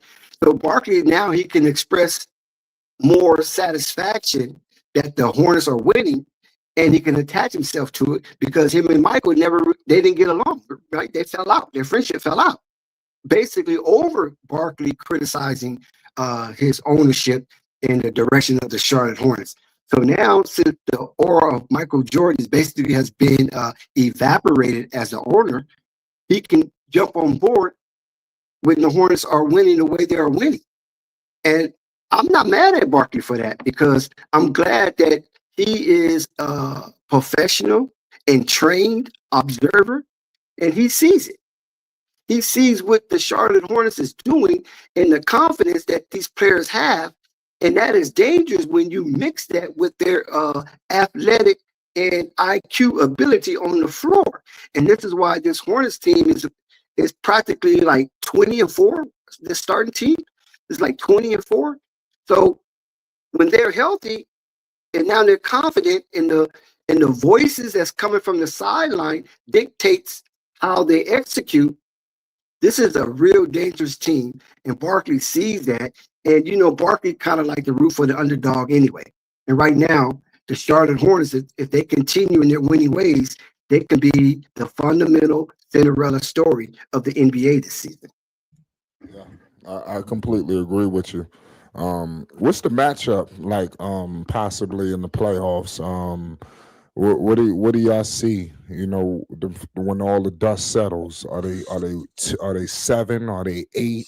What do you give us some early predictions here at Flight Sports? We'll start with the Chief. Man, it's fluid, bro, because there's so much. 6 to 10, there's like 2 games that separate the 6th from the 10th seed in the East right now. And anybody that slips now could fall out or fall down. I think that the Hornets can catch Miami for the 8th seed. That's what I've been wanting the Hornets to do. At least the 8th seed. That way you get 2 chances in the play-in. You lose, you can play the winner of the 9th and the 10th, right? I want the Hornets out of the 9th and the 10th seed area, right? So I think the Hornets for sure. I think because I looked at Miami's schedule, the Hornets can catch Miami. You know, the Hornets might be able to catch Miami and Orlando and get that 7th seed and get home court. 6th seed, I think things are going to have to fall into place for the Hornets to get to the 6th. I'm not saying it's impossible, but I think that the Hornets can. I think they can pass Orlando, Miami, and Orlando. I think the Hornets can get to the 7th seed. I think they can get to the 7th if they're playing because the Hornets play Boston 2 more times. They play Miami twice. They play Orlando once in the schedule. There's some other teams, but these are the ones I'm focused on, right? So if the Hornets can beat Miami this Friday, they come back and play Miami again, I think 2 weeks down on the 17th, I believe. So they play Miami twice. They need to win both of those. They'll push Miami down, and then Orlando, right? They can push those 3 down, and then they'll move up to the 8th, maybe even the 7th, depending on how they're doing this West Coast road trip, which there's money on the table for them there. So I think the 7th. I'm sorry, I'm long-winded. It's been a while, so be patient. Would be bad. It's been a while since I've been over here with family, man. So I appreciate it. You know, I think the 7th seed Flight. I think 7. I like that. I think the Hornets need to control their destiny, and the 7th seed, it gives them 2 opportunities, you know, at a crack at the playoffs, and I think that's what the Hornets need. I think if they in that 9 or 10, I still think like there's chances of getting to the postseason, but you don't control your destiny. You put yourself in that 1-game elimination, and that could be pretty tough for you.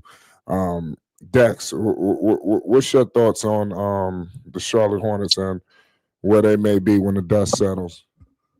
Yeah, they're only a game and a half out of the 7th seed. And when you look at the Charlotte Hornets schedule, they can easily make up that ground.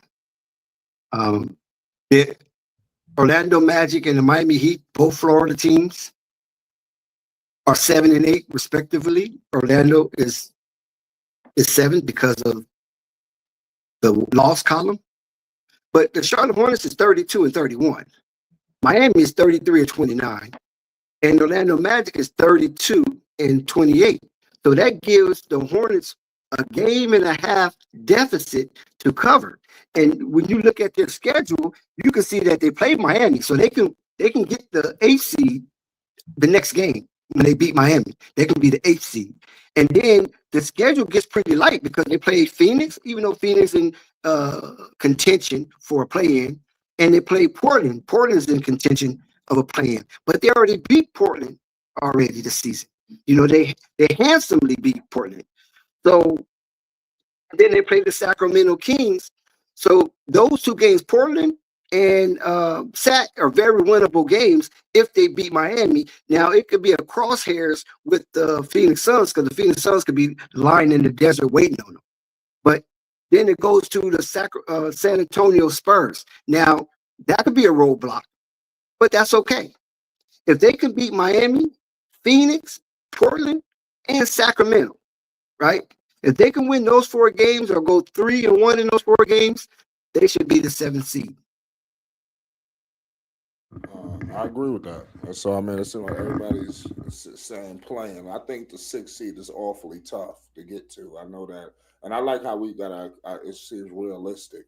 The 6th seed is tough. I mean, you're gonna need a lot of help from Philly to get to that seed. And like I said, Philly's solid. They got some pieces there that they shouldn't just completely fall off.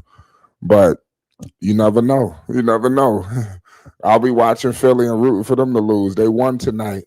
Atlanta, I wanted Milwaukee to win. Milwaukee look like they in trouble.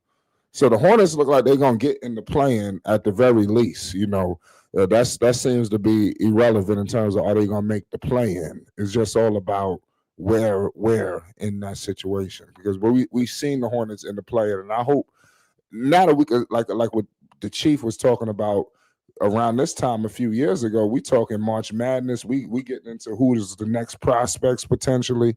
Now we could start to think about years ago when the Hornets was actually in the play-in. The last two, when LaMelo's first 2 years, he was on the trajectory of winning. You understand? Somewhere down the line, all hell broke loose and they was in the cellars, but they was on this trajectory his first 2 years. And when they was in the play-in, we got to acknowledge it was a disaster. They got cleaned up off the floor. You know, now as we could not think about March Madness and all that, we could get into some winning. Now, how do they make sure that the next time they get in the play-in, which is this year, make sure it don't go down like the first 2 years when they was there? You know, that's what I'm thinking about now. Now the 7th seed, you control your destiny, because I think back then, I think they was the 10th or 9th. I don't know what the exact seeding they was, but I don't believe they was controlling their destiny. Sudden Go ahead. Sudden I'm sorry. death. I'm sorry. Sudden death. Yeah. So clearly they was not, you know, controlling their destiny a couple years ago. And I remember Atlanta shitting on them, and I believe it was Indiana, if I'm not mistaken. Yeah, like they got walked down. You know, it was like, why'd y'all even show up? I mean, to put on a performance like this. You know, so I hope that that's not the case this time around.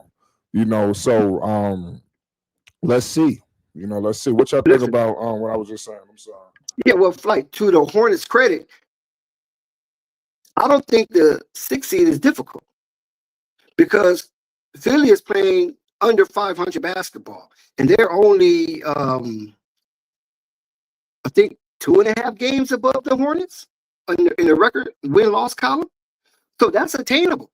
Philly could fall off. We already see Joel Embiid is very fragile this season, and he's in and out of the lineup. And when Joel Embiid is not a part of the lineup, Philly is very vulnerable. And I believe could be a better team than the Hornets, but they're not playing better than the Hornets. Philly in the last 10 games are 4-6, so they're up under 500. But the Charlotte Hornets is the hottest team and got the longest win streak in the NBA currently. And in the last 10 games, they are 7-3, and they won 6 in a row. So there's a very strong possibility that the Hornets can leapfrog and get into the 6th seed if they keep up their winning ways and stay steadfast. The Hornets could be right there with a guaranteed bye of the play-in and be a 6th seed coming into the playoffs. And if they were to be a 6th seed, they would be facing the New York Knicks in the first round. I was going to say it, Dax. Melo in the Garden, in the Mecca. You know what, boy? You know, that would be a movie. You talking about LaMelo? Hold on, time out. You talking about in the playoff situation? In the playoffs against New York? No, let me tell you something. Let me tell you something right now. I would be, as a Knicks fan, I would be concerned because where you at?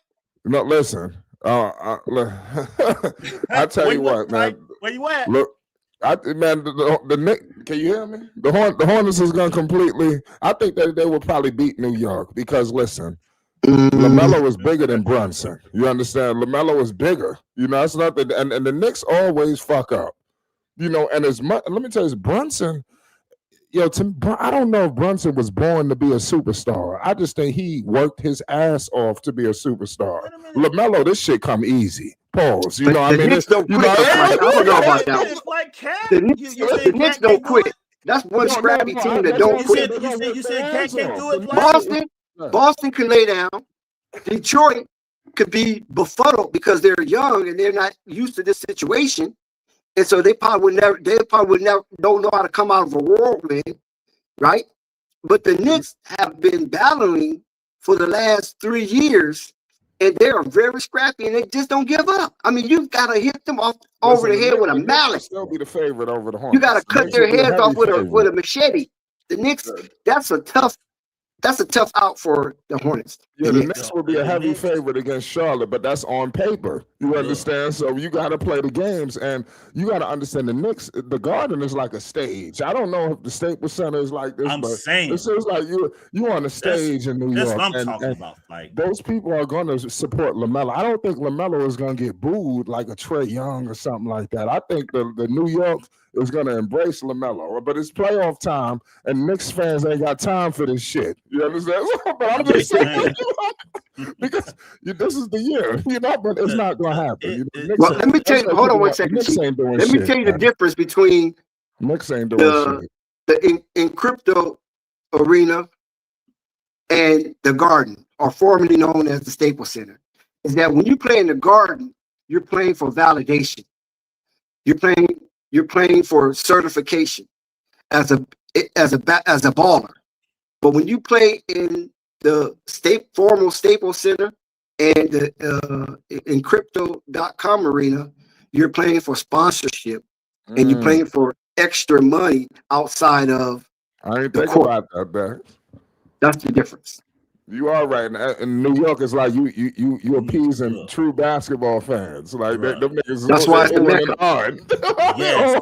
Yes, that's what I'm saying. Give New York a tough 7-game series. That's all they need to do this year.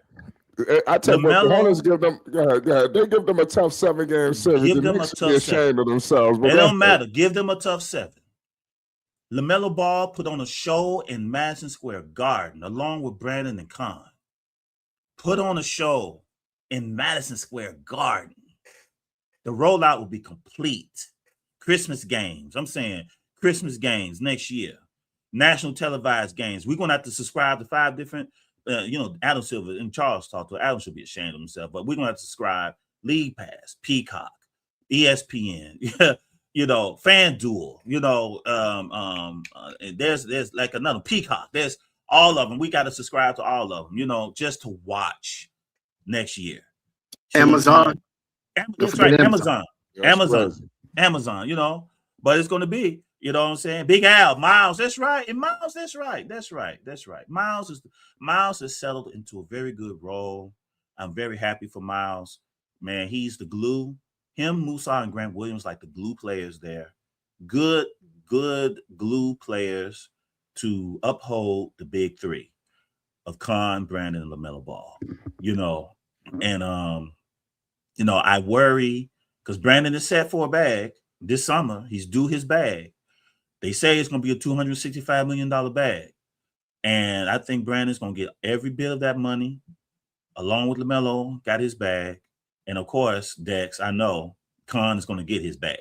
Khan, they're going to have a bag for Khan. It's almost time to start paying these people. Yeah, now they got good problems because, in my opinion, Moose also, and Moose is on a $4 million deal. Moose will be, I think Moose, even when they raise his bag, I think Moose will still be being afforded. I think they can still pay Moose without breaking the bank for Musa, right? Miles, it depends on what type of bag he want. If Miles want a big bag, I think he might price himself out. But if Miles will take, I guess, kind of what he got now, I think they'll try to keep Miles in the fold because he's ingratiated himself very well, to use Dak's words, ingratiated himself very well to that Hornets team, to that front office, and except for the moralizers that are all over social media and Twitter, he's put behind his domestic. And he settled into a very nice role on that team in leadership as a glue, and everything, along with Grant. Those are the two locker room leaders, and then Musa is the glue. So it's gonna be interesting. Peace to everybody in the chat. Yes. What I will say is, I know that we may be looking a little ahead, but I do understand where you're coming from. But you may not be able to keep everybody, because especially if everybody continues to do what they do and they stay healthy and they play well. You got these guys on rookie contracts, right Yes. now. So, I mean, that's helpful. But around the time when it's time to pay them, you might have to make a decision on Kobe White or Sion. Hopefully Sion is ready to take over, That's right. around that Kobe. time. I think they're keeping Kobe. They're keeping Kobe. Oh yeah, Rick you got Small, to. Rick, that is Rick Small's apple of his eye. Did you see that real access when they showed when they traded for Kobe? Well, I don't know. Go ahead. I seen some of it, but I don't remember all. Or I don't think I got that far into it. But I The did real see. access, No, they give out good nuggets in real access. They do. And Rick Small is not like these other owners, like Ballmer, where he kind of let Lawrence Frank do everything. You see what I'm saying? Rick Small is involved, not to the point where he micromanages Jeff Peterson, but he considers himself a basketball guy. All-Star weekend, he throw on Lamelo shoes to play in a celebrity game, all that stuff. You know what I'm saying? So he feels he's in those type of circles, and he did finesse and fleece Presti into getting on Gordon Hayward, where Presti had to apologize for that. So Rick did fleece him. That was not Mitch. That was Rick behind it. That was Rick telling Mitch Kupchak what to do and then firing him while he was on the plane. So Rick said that they have been eyeballing Kobe for a while.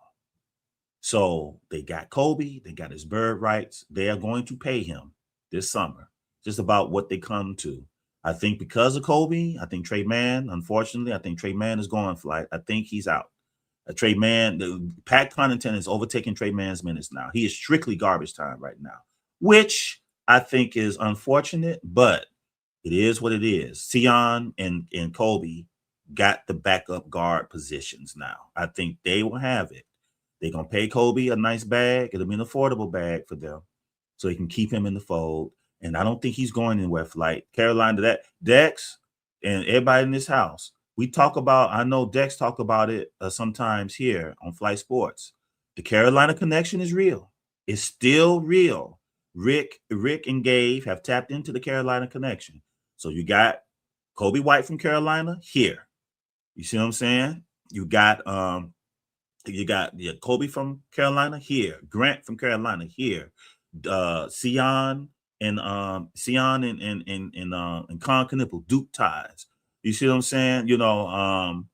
And everything, and then other players from what's the name from North Carolina too? Williams, Grant. Yeah, Grant Williams. He's from Charlotte. He's born. Yeah, so they're bringing people who actually care.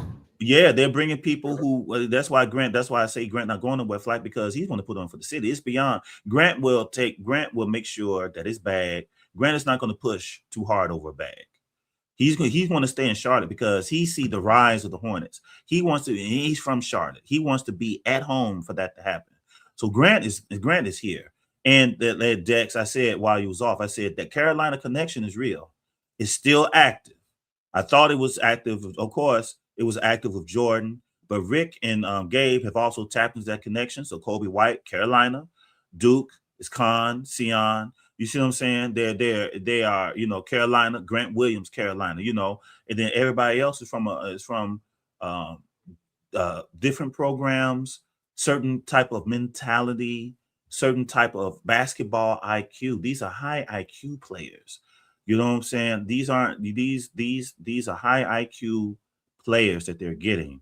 They, like Dex said, the only ones left is Miles and Lamelo from the old regime. They have swept out everybody else, including the training staff. They have swept out everybody. And for Lamelo Ball, they got Kemba Walker to come back into the fold. Kemba from his mouth said, the only reason why I'm a coach for the Hornets is because of Lamelo Ball. Everybody else, yes, but I came back because of LaMelo Ball and Skeeter. Unlike Marlon, y'all remember Marlon, the last coach, his last handler. Skeeter is LaMelo's handler. If you watch LaMelo practice, if you watch Real Access, if you watch, when LaMelo warms up before the game, Skeeter is close. Skeeter's the one passing him the ball. Skeeter's the one when he, does his little exercises. That's Skeeter with LaMelo Ball. And even they said reports, flight was that when LaMelo was even at the BBB mansion over the summer, they say some of the Hornets staff was there in the BBB gym with LaMelo. He wasn't there by himself. They say that the staff was there with him in Chino. So they are invested. LeVar Ball said something very, very interesting. He said, for the first time, there's a coach that believes in my son. You know what I'm saying? There's a coach that believes in LaMelo Ball. They believe in him enough to put two handlers around him, and get him on a nice program. Charles Lee has, there's some people who was upset at Charles, but as we can see now, they was mad at Charles for kind of pushing LaMelo on defense. But now LaMelo Ball is slowly evolving into a two-way before our eyes.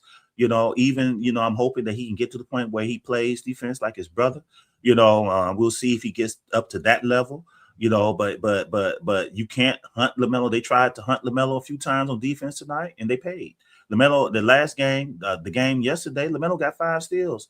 They tried to hunt LaMelo last time. He ended up getting 5 steals when they're trying to hunt LaMelo on defense. So that narrative is dead. All these narratives on LaMelo Ball is dead. Who was that? That was Dex, Chief. Who said that? He said that was Dex. They said something, Chief. I'm sorry. If everything. But it's a good time to be LaMelo FC. It's a good time to be Hornets FC, Big Al. And let's and don't, we can. There's certain. I'm gonna stop flight. There's a habit of nitpicking. We can still say certain things we still need to see improve, but it's okay to enjoy the ride, everybody.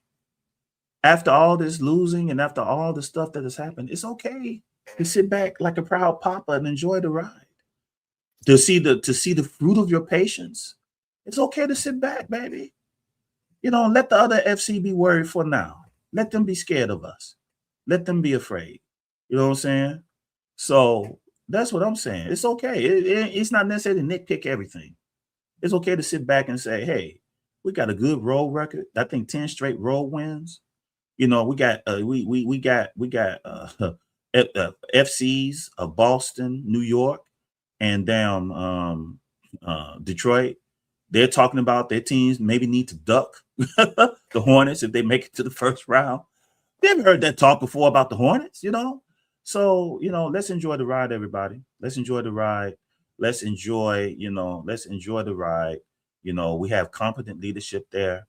The East is going to be loaded next year. So Jeff can't sit still this offseason. He still has a constant work to do. And yes, Jeff and Rick are outside.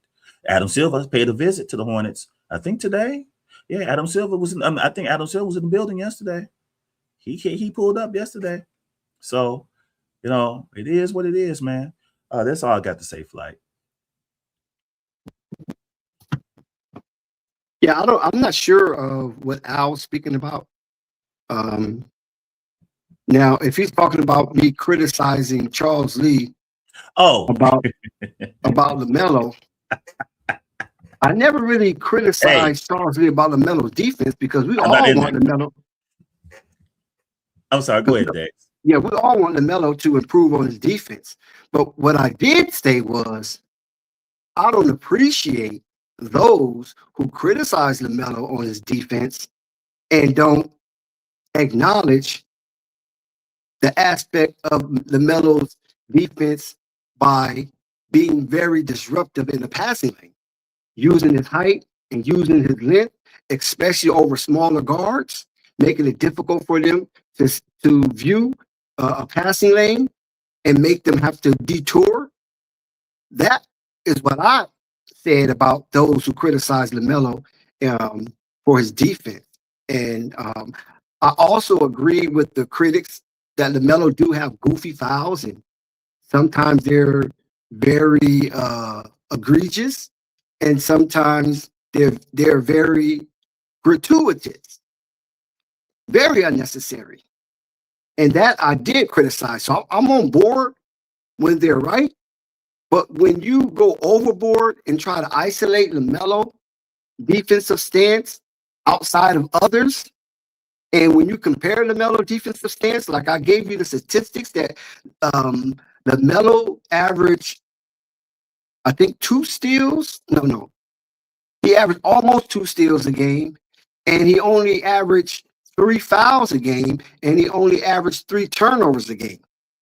And the lead in steals is Tyrese Maxey. He leads the NBA in steals, and that's only 2 steals a game. So LaMelo is only basically less than 50% of the leader in steals. And that's because he don't get really on-ball steals.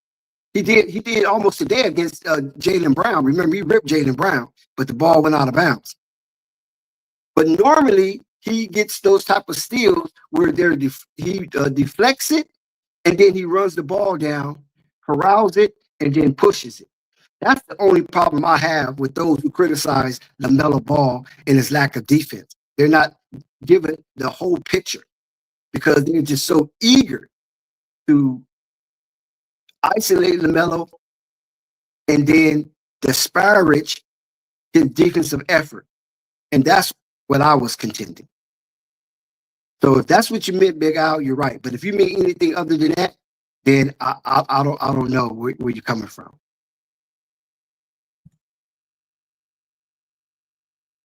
They ain't never going to let you live that down, Dex. That's what I'm saying. That's why I always try to clarify so it won't be no mistake and there will be no misdirected information. But that's the only thing I'm on. If you criticize the LaMelo defense, then acknowledge, his on-ball defense, then acknowledge his off-ball defense in the way he's very talented in predicting passes and jumping in passing lane and using his length to discourage smaller guards in the league. So, it just goes both ways. Chief? Yeah, man. And I say, no, but see in the past, Dex, they would talk about LaMelo's defense. You know what I'm saying? But nobody helped him out now. You know what I'm saying? Cliff, Borrego, Charles Lee, the one thing Charles is a teacher, man. He took, I remember there was a real access where Charles was with Nick, actually, when Nick Jr. was still with the Hornets. Charles Lee, because he's a younger coach, and that's something that Kobe White talked about too in the press. He says he said Lee is younger, so he kind of can connect to us in a way that older coaches can't. That's what he said, right? So I've seen Charles Lee get into the stance, like during their practices. He'll call Nick over. He said, Nick, I need you like this. I need your stance here. I need your hands here. I need you looking like this. Lee will get in with them. And they've done the same with LaMelo Ball. They'll sit with him. And he just, hey, LaMelo, I need you to control your hands. I need you to slide your feet more. You see what I'm saying? I know the lack of calls frustrates you, baby, but we need you. I know when I know you get handsy. LaMelo gets handsy now. When he gets frustrated, he gets handsy with the lack of calls. When teams try to get physical with LaMelo Ball because they think they can knock him off his focus. So they try to knock him around a little bit. Jaylen tried to do some of that tonight. But because LaMelo's been in the weight room this summer, that physicality, LaMelo's able to deal more and more of that physicality, and everything, right? So LaMelo's been in the weight room. They put him on the weight program, and they've helped him with that in terms of defense. Now to the point where LaMelo can't be hunted. You see the media screaming and complaining about Luka Doncic being hunted on defense in LA. They're still complaining about it, right? You see what I'm saying? So he's gotten better where he can't get hunted as often. You know what I'm saying? And that will continue to improve. LaMelo is still only 24 years old. He has not hit his peak yet at all. So there's still more as far as walking the path of basketball. There's still so much more for LaMelo to grow into, So I'm enjoying the journey. I'm enjoying that journey. I'm enjoying seeing him evolve. I'm enjoying him learning from his mistakes. You know, I'm enjoying the fact that for the first time, Lamelo has a stable coaching and leadership around him instead of the coaching carousel, where every year, he got Borrego. Now he got Cliff. And Cliff, the only reason why they got Cliff is Kenny Atkinson bailed out at the last minute. Now Cliff is gone. Now they got Lee. Well, fire Lee. Let's get someone else. You can't build stability with that type of thing going on. So Charles is a young coach. There's still things that I will critique him on. You know what I'm saying? Because he's a young coach. He still has room to grow, but he is growing. And my critique of him is hoping for his success. He's still a young coach. He gonna fall in. He's a 2-year coach with him now as the coach. So he's still a toddler. He's gonna fall on his butt every once in a while. So when he fall on his butt, help him up. Hey, get up now. Get up. And don't go over there no more. Don't reach for that no more. It's hot. Oh, you reach for it anyway. Hey, you got what you get because I told you not to reach for it. You reach for the hot stove anyway, right? And he's evolving. His rotations are getting better. There's still some rotations I'm concerned about, but he's getting better in his rotations. Budenholzer passed through, for a minute. I'm sure Budenholzer gave him a few pointers. Bud passed through the All-Star break, which is wise. He called his old boss in to give him a little pointers and to be around. Then he left. So it's good. It's good. Jeff is cooking. I think Jeff is going to address some more things this summertime. Jeff Peterson is cooking, and the fan base is energized. Finally, the fan base is energized. And to talk about old media and the rest of them, they have to come through with LeBron on his way out the door. They have to come through Charlotte in a minute. Because who else is there to talk about? Wemby, you can talk about Ant. But if you intend on eating in the next era, you got to put LaMelo on. LaMelo's the most exciting player, and is the most exciting player. He sells the most shoes. The children. He's very likable. He don't have baby mama scandals. Knock on wood. Hopefully he don't fall into that foolishness. He doesn't have a lot of off-court scandals. And Charlotte, I saw an article. I'm gonna stop. I saw an article that said the Hornets, LaMelo Ball can walk around Charlotte and, he's not really bothered. They'll see him, hey, LaMelo, but he's not really bothered in Charlotte when he moves around. So in terms of, with the way he grew up with the spotlight growing up at Chino, he can kind of be himself. He doesn't, he already does what he does with Puma, La France. He has that, his business is tight and he can cook and play basketball for the love of the game. And now he got some good players around him that he doesn't have to score 30 points. He don't have to be the hero. He can manage the team as the franchise point guard. Con and Brandon and Kobe, it's Con and Brandon in particular, and Miles, he can see to it that they cook, and LaMelo can get his anytime he wants to. Some nights he may have to go for a 30 piece, but most nights he'll do 18 to 20, close to 10 assists. Like Magic, Dex. That's how Magic used to do it. James Worthy used to score. But don't do that. Don't compare that situation. Wait a minute, Dex. Let me finish. Don't do that shit. Let me finish, Dex. Magic play with Hall of Famers. They know Hall of Famers play with LaMelo. No, but they're on their way, Dex. They're on their way. Or I'll put it like this, Dex. He can manage the team the way Magic managed the Lakers. He can manage. He didn't have to score until later. They asked him to score. He had Kareem, he had James. Yeah, those are Hall of Famers. I'm not saying I'm not saying that he got Hall of You need to come up here and defend yourself. But stop hiding in the chat. LaMelo Ball can play a role similar to what Magic has played, where he can manage the team the way Magic managed the Lakers. He can see to it that his team cooks. He can raise. Stop right there, Chief. Now, I just need some clarification from you. Okay. In today's NBA, you think that works? In today's NBA, you think that style of basketball would be successful? I think they're going to it. That's what you see. The SGA. I mean, SGA is more of a scorer. You understand what I'm saying? But I think I think Luka, the way Luka plays and those guys, I think that's on the way out, Dex. I think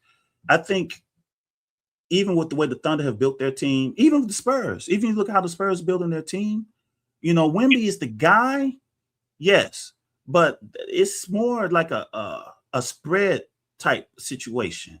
You know what I'm saying? And I do think it works. For the Hornets, I think they are building similar to what Boston had, where it's like it's 5 out. No one dominates the ball necessarily, although there's certain things that only Lamelo can do on the squad. But Lamelo doesn't have to run himself raggedy for the team to win. Khan is cooking, let him cook. Brandon is cooking, let him cook. You know, Miles is cooking, let him cook. And Lamelo, from game to game, gives the team what they need from game to game.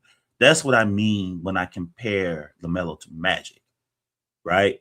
From game to game, Magic will give the team what they need. You know, if James and them are cooking, then of course Magic can set them up, collect his assists. Way higher though. I mean, Magic's doing 20 assists and all this stuff. But Lamelo can play in a similar they put Lamelo in Magic's uniform when they rolled about year 2. So there is a room for that, and I think that helps. The teams can key in on Lamelo. If they try to take him away, then you know you're gonna leave someone open. And on that team, on this Hornets team now, that's dangerous. So I think it can work, and I think that eventually, if Khan has broken the rookie records for 3-pointers, Dex. You know, so, you know, and Khan is looking maybe to get rookie of the year. So they're on their way. We'll see. Brandon's going to get a big bag. We'll see Brandon making all if the Hornets could possibly have 3 All-Stars next year. You know, so the ceiling of the players around Lamelo is rising. So they may not be Hall of Famers now, Dex, but let's wait and see where this goes. That could change, brother. Well, the thing of it is that in today's basketball, it's circulated around a curriculum of guards being prolific scorers. Mm-hmm. And when you look at the scoring leaders, you got Luka at the top, right? You got Shea, number 2. You got Edwards, number 3. You got Jaylen Brown. We just defeated Jaylen Brown tonight at number 4. And you got Tyrese Maxey at number 5. Those are the top leaders in scoring. And all those teams are in the playoffs. They're not in the play-in. So the way those teams are structured, it seems like the success of these teams have a solo act. And then they have players around that solo act to help lead them to wins and victories. And why Lamelo cannot be a part of that elite group of scorers and still have his team in the playoffs. So I don't agree with Lamelo being a mid-level player on the court. I think Lamelo should be explosive. He should be able to tonight, I saw him kind of surrender a little bit, but when Boston went on the run, I seen Lamelo kind of, look like he was going into the bushes and was trying to let Khan do the heavy lifting and Miles Bridges. I didn't like that. I thought Lamelo should have been more assertive when he saw Boston making a run. They got it down to like 8. I think Lamelo should have went in and got a bucket. But what happened was Khan hit a 3. Miles did some freaky right-hand layup. Then Lamelo came down and did a 10-foot shot. He got a little comfortable because the league got back up again. So I feel that he should learn how to initiate the stopping of a drought and not defer, because they paying him all the money. And it goes into the line of 18 to 23 points a game. Lamelo has the ability to score 28 points a game. We saw that early on in the season. Yes, they were losing because they wasn't healthy. But Lamelo was doing good early in the season for our scoring because it was a necessity because Brandon Miller was out and Connaughton had to come into his own. And Miles Bridges was a little slow getting his caboose together. I believe that Lamelo should be up there in the top 5 scoring. He should be up there in the top 5 assists, especially with this team here. Because you got Connaughton, Miles, Brandon, even Zion come to the party, and you know what Kobe White can do. And then you got Grant Williams, you got Josh Green. You got a lot of help now. The roster is pretty hefty in talent. And you can go all the way down to Pat Connaughton, right? We know what Ryan Knipple can do. I mean, not Knipple, Colbrenner can do. So he's an automatic bucket. If you get it to him in the paint, he's going to dunk it. He's not going to play around with it. He's a Dunkenstein. So I think with this team, Lamelo can be a prolific scorer and high assist attainer, and the Charlotte Hornets can still be good because the way they play with pace, look how many shots they're able to put up. And then not only that, the Charlotte Hornets got a supreme offensive rebounder who goes out on the hunt to look for the ball offensively and gives Charlotte extra opportunities to get that bucket. And that is really, really satisfying to watch as a Charlotte Hornets fan when you got somebody that's willing to do the plumber's work, to go in there and get the pipes unclogged and let the water flow. And that is Musa Diabate. He is very superior when it comes to the offensive rebound. And we saw that tonight, that he gave Boston so many problems in the interior when Charlotte Hornets was shooting. And if he wasn't present, a lot of those second chance opportunities probably wouldn't be available. And Charlotte could have went into a deeper drought. And that would kind of stir the Charlotte Hornets run, because when you got that second opportunity to make a first impression, Diabate get the ball, pass it out, or he tips the ball, and he just be very disruptive down there. And if Charlotte Hornets corrals a scrambled ball and then shoot a three, that is deflating to a defense like the Boston Celtics. So I believe with this team that Charles Lee has up under his belt, I just hope he's not in over his head once they get into the playoffs, because that's where they're headed. That's how good they are. They're on cruise control. You don't have to do much tinkling with this. So I hope he don't screw this up and Charlotte be a disaster when it comes to the playoffs, because he loses his wits. Right now, and everything is composed. He got that guy, Skeeter, on the sideline that I never really noticed until recently, how his vocalization is very attentive and got the Charlotte Hornets moving and grooving. So he helps Charles Lee in difficult situations. And I just hope that Charles Lee don't screw it up. And I hope that he allowed Lamelo, when time comes, to be an explosive, offensive, prolific scorer. I hope he just don't try to hold him back every freaking night. I think the game will tell Lamelo what to do on every night. You know, if Lamelo is scoring the points, then that means that Con and Brandon aren't cooking. If he has to do it, you know. Now, scoring Lamelo, because you know, there are times when Lee, I've seen him tinker a little bit, where Kobe White and Lamelo are together on the court. So now Lamelo can slide to the 2. Lamelo can slide to the 2, and he can step out of the setting up everybody and get into his scoring bag, which does activate him. But as the point guard, you know, I think, Dex, this year, the only reason why the Hornets are not a higher seed, because they started off with no health. If they were healthy, there will be a higher seed this year with this style. So next year, if they keep the same energy, make some improvements, they will be a higher seed next year, because they come out the gate. And it's not necessary for LaMelo Ball to be the leading scorer. Now, assists, I would like for LaMelo to average 10 assists a game. With this team, LaMelo shouldn't average under 10 assists a game. I think he should have 10 assists. I think he should be leading the league in assists. He got good players who can finish. He's nowhere near the top 5. I can tell you that. Yeah, but I think he can raise that part up, because he do have players. You know, Con is almost an automatic assist if he's open. LaMelo find him, and Brandon also. So that I think comes if he has the ball in his hands a little bit more. But I think that if LaMelo is the, I think that even with what Luka's doing, as great as he is, there is talk that there is questions if that works. There's questions. I know SGA won his championship. He's a scoring point. Point guards have to at least be a threat to score. LaMelo can score a 50-piece. We've seen that already. He can do that.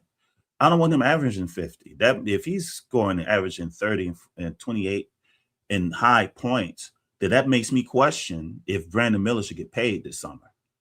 That makes me question if Khan should get paid, if LaMelo Ball is leading, if LaMelo Ball is lifting that type of weight, then he needs more help. That's how I see it, right? So I want him to win. LaMelo will get credit for the wins. Although there's people who like Khan and other stuff. There's some vanillas who are talking up Khan because, Bill Simmons, he's in love with Khan. Khan gave Bill Simmons some attention. So now he's like he's like that ugly girl that got some attention. Now he can't stop talking about Khan. Oh, Khan and others who see the complexion connection. It is what it is, so they're gonna give Khan a little bit more, right? But I think with a good team, which is not put around LaMelo Ball, there's some nights, like a few nights ago, he scored a 30. He scored a 30-piece that night. If somebody else got it going, LaMelo will pass them the ball. He's always been that way. Even when they were losing, he passed Malik Monk the ball for a winning layup, and against Sacramento. So LaMelo, if they are cooking, he'll pass them the ball.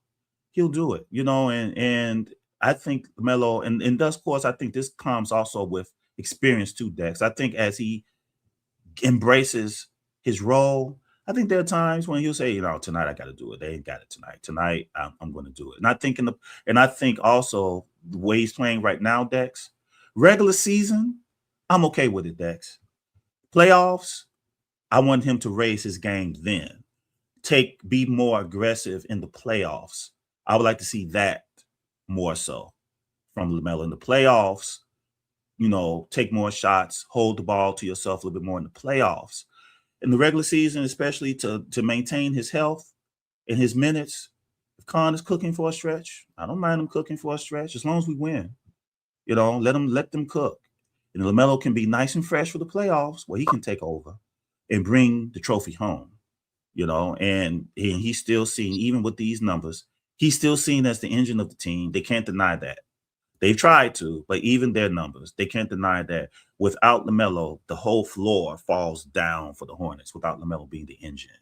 So that's kind of what I would like to see. He can be on cruise control in the regular season, and we'll see playoff LaMelo. We'll see what he got in the playoffs. We'll see playoff LaMelo. LeVar has talked about when his sons, as the lights gets brighter, his sons shine even more. So we'll see. We will see, Dex. We will see. So that's kind of my thought on it. Yeah, but history doesn't really support that style of basketball to winning a championship, unless you're talking about the Detroit Pistons, which was an aberration. Detroit Pistons was the exception to the rule. They didn't really, and I'm talking about both iterations of the Detroit Pistons basketball, not this current one, but was the 2004 and you talking about with Rip and right. And They didn't really have no outstanding player, and they won a championship. They won it collectively.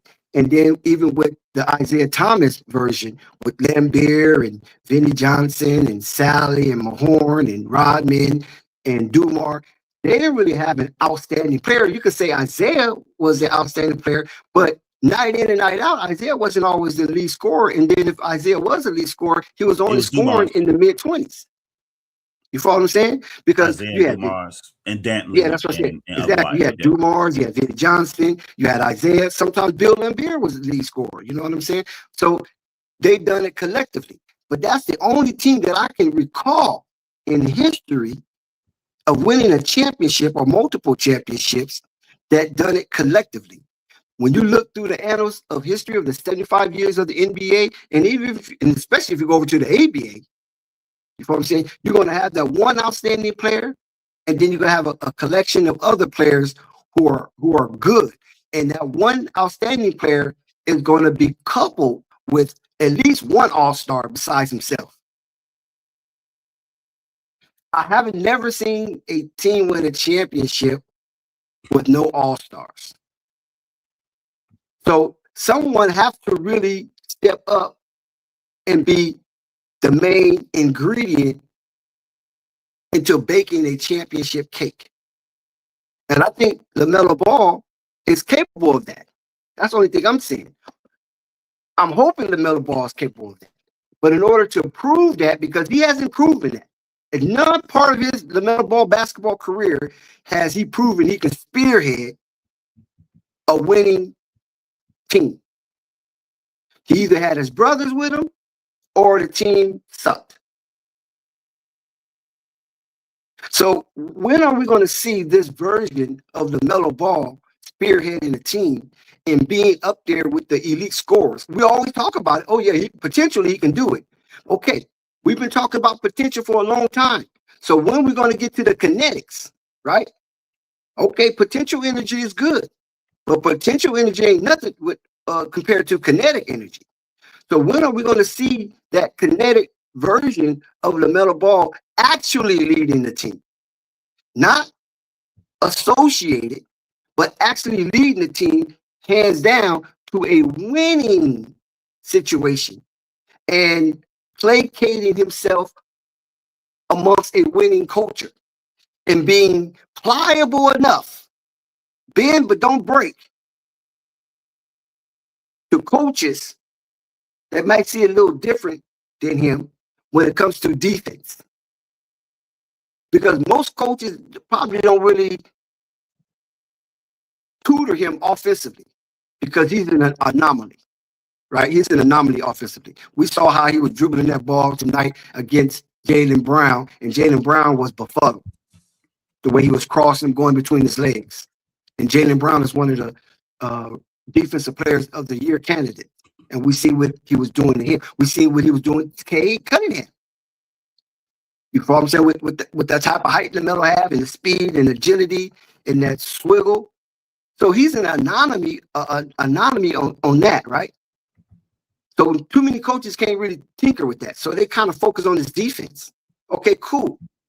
But we want to see LaMelo Ball in rare form night in and night out. The only time he's not in rare form is due to injury. We can accept that. But if he's healthy, we don't want to see LaMelo Ball being strictly a playmaker for younger talent. Younger talent should be able to step up, and I think they can now. That's why I'm speaking with so much authority. I really think Connaughton is way above his age and play way above his pay grade. I think Brandon Miller is in the same class. And we already know Miles Bridges is the oldest tenured Charlotte Hornets right now, and LaMelo Ball is just right behind him. So he got capable players. And when you have a player as disruptive in the interior like Musa Diabate, and then you have Ryan Cole being a defensive stopper in a interior presence, because he blocks a lot of shots. Ryan Copeburner, he blocks some shots. He might not have no ups, but he's tall enough to block shots, and his timing is immaculate when it comes to that. So they have good defense, and we've seen what they have done defensively. Tonight, the Boston Celtics, the number 2 team in the Eastern Conference, who's scrapping to try to catch up with Detroit, got manhandled for 4 freaking quarters. There was no quarter the Boston Celtics won tonight. No, not one. And the Charlotte Hornets kept them at 25 and under. That's great defense. So you can allow LaMelo more freedom to do things offensively when you have a defense like that. And I just think that in today's basketball, when you have an even offensive talent where everybody averaging 20. And I think Charlotte Hornets is the only team to have that 4 players that average 18 and above. And especially in the starting lineup, I think they're the only team to have that. That's firepower within itself. So nobody will be in shambles if LaMelo was to be more assertive. And the way he's going to be more assertive and up his points total, he got to get to the line and he got to drive in that interior and absorb some of that punishment that comes with it. And I just think that that's the only thing that's really holding Charlotte Hornets back.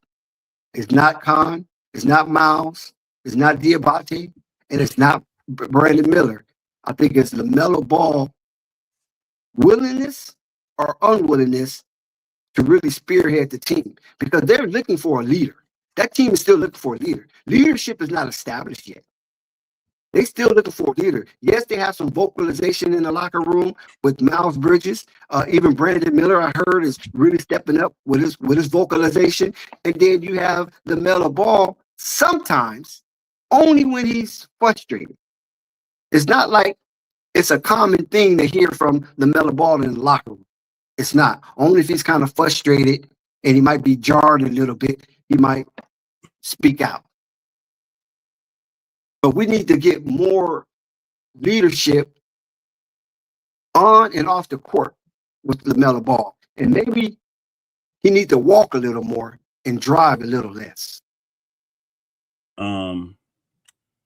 Over this summer, one of the things that Charles Lee and Jeff Peterson put on LaMelo is to take over and be the leader of the squad.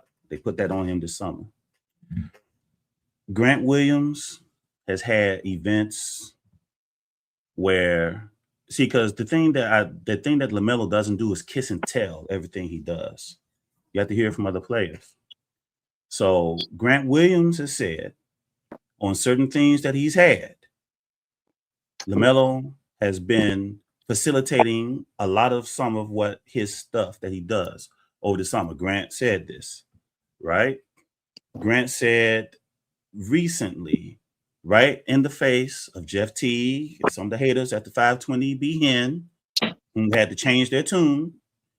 LaMelo Ball, Brandon, when they asked Grant Williams about LaMelo Ball, right? Grant Williams said from top to bottom, we all flow.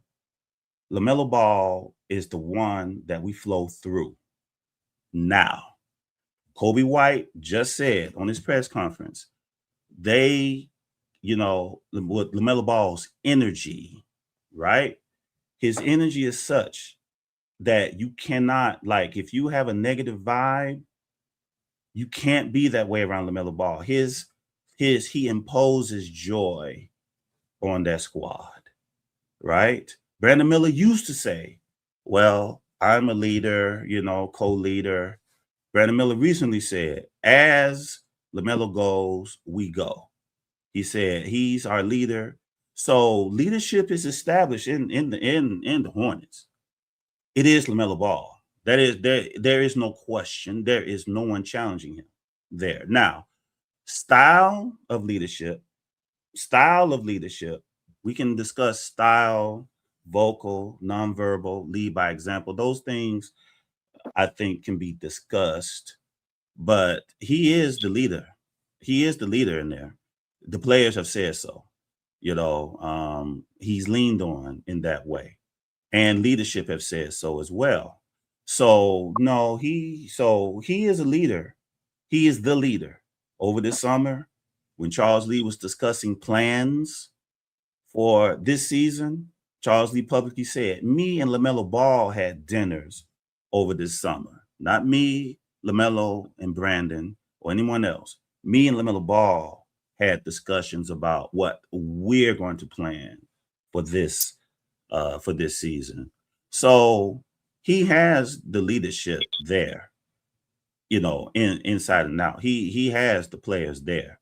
And even on Real Access, you see they highlighted LaMelo's leadership on Real Access. That's why I tell you, Over This Way, Flight, and those over here, go and look at some of those Real Accesses. When the team was going through hell in the beginning of the season, LaMelo Ball was like, calm down. We have our ups and downs. It's going to be okay. We just got to fight through this. LaMelo's telling the team this, So LaMelo's voice is very important in that locker room. They do listen to what he say, but it is a collective thing. We're men. No one want to feel like, they're, if you feel a certain personality, of course, you're going to want to make sure your voice is heard and different things. And LaMelo can tell them certain things and they can tell him things, the points, as far as points go, I think that LaMelo, again, I don't think it's necessary for him to lead the team in scoring, for him to be the leader of the team. It's still, if everyone is cooking and LaMelo's at the head of the snake, which they all say, LaMelo's the one that is orchestrating Con getting the season that he's had. The numbers bear that out. When LaMelo is not playing with Brandon and Con, their whole ceiling falls down. When LaMelo's out there with them, their level is raised. So LaMelo is responsible for them cooking the way they're cooking, right? And they know this. So that is leadership. Now, in terms of leading them to success, we're in the middle of it right now. But that's what the journey is for. We'll see. That's what the journey is for. The Hornets, now that they're all healthy, they're the hottest team in the league. They're currently on a 6-game winning streak, 10-game road winning streak. And LaMelo has played a very good game. No, he didn't lead them in scoring at every game, but every game they won. And LaMelo gets credit for those wins because he got all the trash when they were losing. So now, either by praise or by acquiescence, they have to give LaMelo his flowers on the winning that is going on right now, along with some of the others, but the vanillas who have been very critical of LaMelo Ball, some with an agenda, some from their hate of his father, they have to give him credit. And tonight, LaMelo wasn't the leading. In fact, the scoring was across the board pretty nice tonight. Actually, a good scoring across the board. But I think that I think that if there's an anomaly in this, I think the Hornets can be that anomaly. Then, I think they can go. I think if there's an anomaly, then I think the Hornets will be the anomaly. They got good players. They all have to be fed. LaMelo's responsible for. LaMelo is not only responsible for himself. He's responsible for everybody on that team, and they know it, and they look to him for that. All of them. And if he was a different type of player, they wouldn't want to come and be around him. They wouldn't want to play with him. Luka, with all his greatness, Luka has a hard time. People aren't running around trying to knock down the door to go and play with Luka. By the time they leave, they got something to say about him. Porzingis, Grant was only there. Grant pushed Luka a little bit in practice. He was gone. Dennis Smith Jr. took a layup when Luka thought he should have had the shot. He was gone. And then all that becomes a reputation, right? Luka and LeBron, they kind of together, but it's so so and the media is cooking Luka right now. So I think that this way, especially with LaMelo's health, they clearly are invested in keeping LaMelo healthy. And they got him help, which is what we've wanted him to have. Help where he doesn't have to do all of that and still be elite. He is scoring the overall all-around game, to me, is what make him elite. He's at the top of all of them in that. Brandon can score the 25 or 26, fine. But still, that's LaMelo's team. It's not Brandon's team. And they all know that. And he's the engine. He's been called the engine. He's not the door. He's not the steering wheel. He's not even the chassis. He's the engine. Without the engine, none of that stuff works. And that has been recognized inside and outside. So I think he's getting his due. I think, if he has to pass, if he wants to defer, he's the point guard. And I think Charles Borrego, there's certain plays that LaMelo's done in the past. Borrego will yank LaMelo and sit him down over some of the plays that would make. Charles may Lee, do the same thing. he doesn't. Not all the time. Not the way Borrego has done it. Not the way Borrego has done it. Cliff was okay. Lee, Lee will pull him sometimes, but Lee lets him, but he'll pull up those one-legged threes. He'll do all the other stuff that he do. Stuff I know Borrego wouldn't let Lamelo do at all. Would be upset. So he has some freedom. I think he has more than what I think he gets credit for. But he also gets developed as well. He does get, he does, of course, on defense. Of course, Lee emphasizes that. But I've seen real access where he's practicing offense with Skeeter. And Skeeter said, no, he shot a 2. Okay, that next time I want you to be over here when you do it. And LaMelo's done that. So he's been, he's getting paid the money. They're going to invest in him, all of it. So I saw him practicing his midi over the summer. I expect him to do more of that, with a team program. He's not, he's doing it, but he's within the framework of a team. And they, unlike Jordan and the rest of them, now he got people that really are invested in his success, because his success is their success. And, it has to be a feel-good thing at all. They looking to make money. They just paid $3 billion for that franchise. They want a return for their investment, and they get their best return by having a healthy, cooking LaMelo Ball, who is leading that team. And by extension, the NBA will eat as well. So for this, Dex, I have my thoughts on that. I think we'll, as the journey goes, we'll see how it bears out, Dex. We'll see how it bears out. Right. So, it's okay. Different opinions. We can agree to disagree. That's not a big deal. Now the thing of it, and the reason why that I'm on this LaMelo Ball being a little more offensively prolific night in and night out, because I'm seeing these other guys that I think LaMelo Ball is better than, and who exemplify higher level of skill than. But these guys are up in the top 5 in scoring and assists, and LaMelo Ball name is nowhere to be found. The Charlotte Hornets, and this is my case, the Charlotte Hornets have been one of the fastest paced team per 100 in the NBA, right? And especially during this last, especially during the turn of the new year, since January 1st, LaMelo Ball leads all in 3 points made since January 1st, and Connaughton lead since the NBA started, right? LaMelo Ball right now is, I think, 3rd in 3 points made per game. Connaughton was right behind him. I think is 4th. Steph Curry leads that in 3 points made per game. So he has a top 5 statistical category where his name is stamped.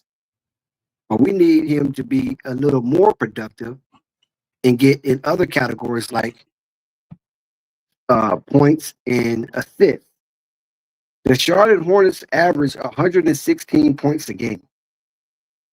That's 11th in the NBA. And that's going to go up because they just whooped Boston tonight, right? yes. They just put a whoop ass on Boston tonight. I think they got 118. So that's going to go up. And if they get another plus 116 game, then they probably will go up to about 17 or 18, 118 points a game. But right now they say that 116, they are 11th. So that put them in above top 15. And if you break it down, if you take 28 points, right? If you take 28 points minus 28 points, I'm on my calculator, so I can be right. That leaves the rest of the team to score 88. If LaMelo Ball averaged 28 points a game, when they average it right now 116, that leaves 88 points for everybody else to get, right? So Khan can get 19, right? Brandon Miller can get 22, right?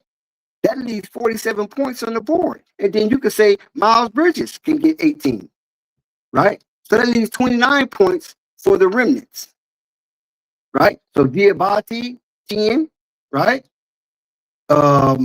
that leaves 19, and then you can split that up between Kobe White, Josh Green, and Grant Williams, if need be. So everybody can still eat. It's not like LaMelo's just taking the lion's share, and then everybody else is dilapidated when it comes time to eat. No, or malnourished. No, there's still meat on that bone to be eaten. So I don't think it's a far-fetched thing if LaMelo do average 28, and it's possible. And everybody can still eat and stay relatively the same in their scoring as they currently are. And I don't think it'll be detrimental to the style of play of the Charlotte Hornets. That's the only reason why I say LaMelo should step it up more, because there's still meat on the bones, man. If you averaging 116 points, there's meat on them bones. And you are top 15 in scoring and top 5 in pace, everybody can still eat. But I think it's LaMelo's choice more than the coaches, me, myself. I think LaMelo is cool, not trying to be a overlord as a basketball player. I just don't think that's really in his wheelhouse. And that's why I say, when he do speak, of course they listen, but he doesn't speak often because he don't want nobody micromanaging him as well. But I think he should be more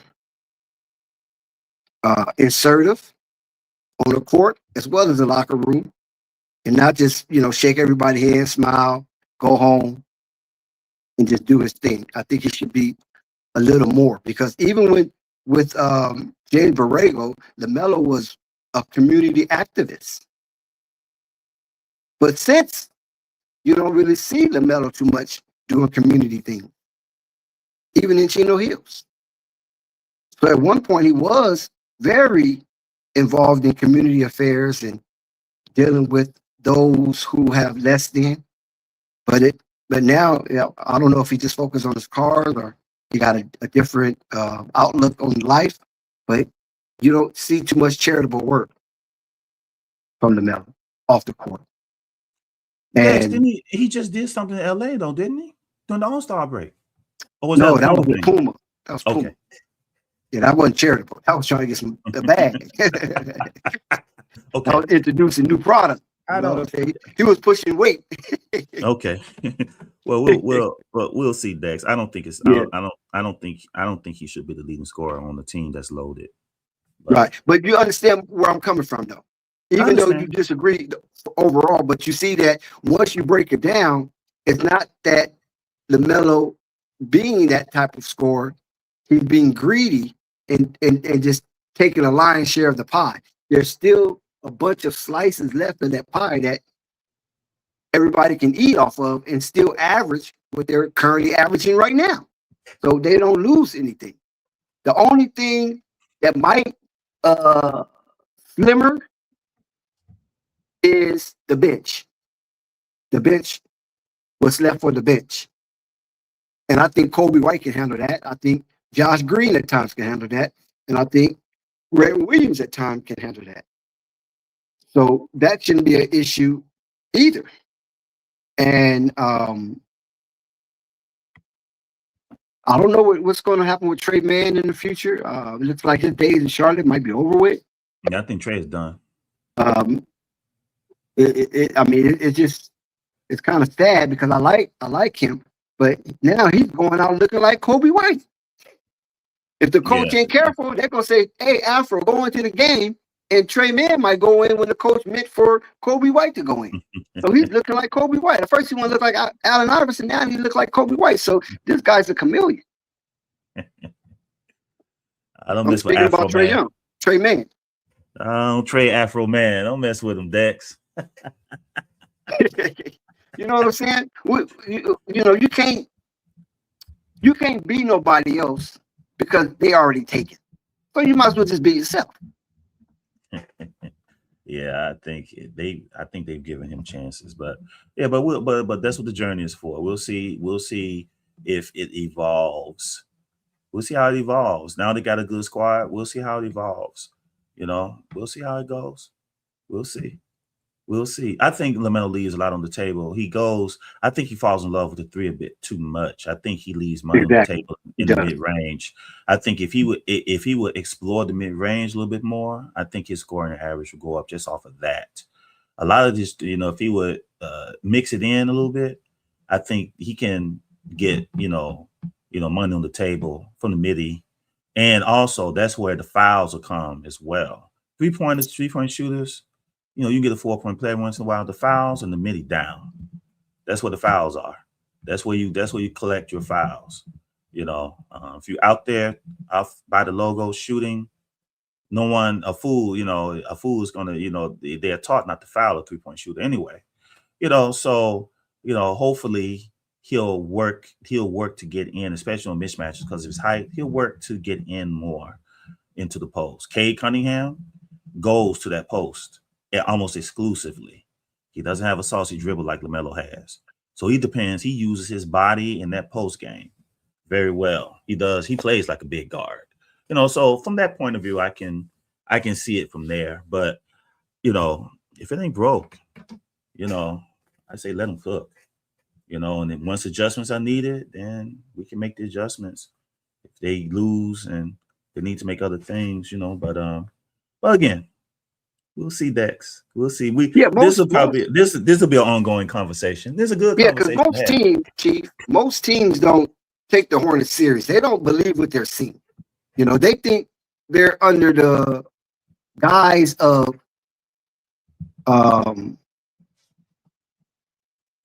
pareidolia. That's what they believe. Most teams, when they see the Hornets, they say, "Oh, this is pareidolia." I don't believe what I'm seeing. You follow what I'm saying? The Hornets really ain't that good.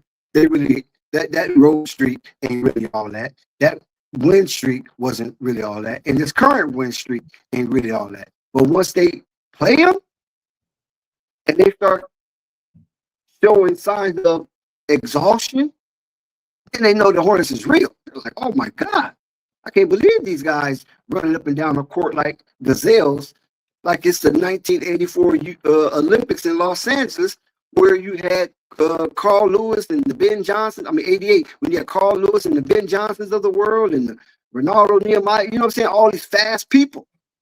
I can't believe it. I'm mixed up in this. And that's what I think that's happening. And once these teams wake up from their dreamland, then they might start playing the Hornets a little different. And if they play the Hornets a little different, I think the Hornets might not survive that. And that's why you need someone to spearhead every night so the other team can scout that one player more than trying to scout everybody. So you want to alleviate your help by putting everything on you. So they scout me like they scout Jaylen Brown. And then you know what? Derek White is there. You know what? Lopez is there. Or Valanciunas is there. So I just think basketball, to be winning and win dominantly, which the Hornets are winning pretty good as is, but to take it up the next level, I think somebody needs to be in the top 5. Somebody needs to be in the All-Star. Brandon Miller probably would have made All-Star this season if his shoulder wasn't hurt early on in the season. That probably cost him. I think he was very qualified to be an All-Star this season. And next season, he probably will be an All-Star if he continues to produce going out the rest of the season, regardless of where the Charlotte Hornets land. I think Brandon Miller would be an All-Star next season because they're looking for somebody like that to be an All-Star. 3-level scorer and can play some defense. You follow what I'm saying? And he's friendly. He got a smile on him. And he's an attraction. So they could have 2 All-Stars if Lamelo get his shit together. And they can have 2 All-Stars or maybe 3 with Connaughton. So I mean, it's there for the taking. Let's see how it ends up. But I just feel that any team that's going to be successful in this era of basketball, they need that type of guard because that's where it's designed that way. The NBA is kind of designed that way for a Jokic, right? For a Luka, for a Shea, for a Cade, for a Maxey, for an Ant-Man. It just all and when Jason Tatum come back, right? So, but since there's no Jason Tatum, you got Jaylen Brown, right? You got Jalen Bronson. You know, Indiana is kind of like Charlotte, right? They didn't really have nobody to really spearhead them. I mean, you can say Siakam, but some might say Tyrese Halliburton, but they was more of a collective to get where they got. But you got Cleveland over there with Mitchell, and then you got Toronto. They're collective, but nobody don't see Toronto going anywhere. They're doing good. They're surprising a lot of people, but Toronto could be a first round out if they stay in the 5th seed. And then you got Orlando, right? You got Paulo. And then when Franz was there, you had Paulo and Franz. You had a two-headed monster. But you still had somebody that was spearhead night in and night out. You go down to Miami don't have that no more because Butler's gone. So they are a collective. But look where they're at, though. They have talent, but they're still a collective.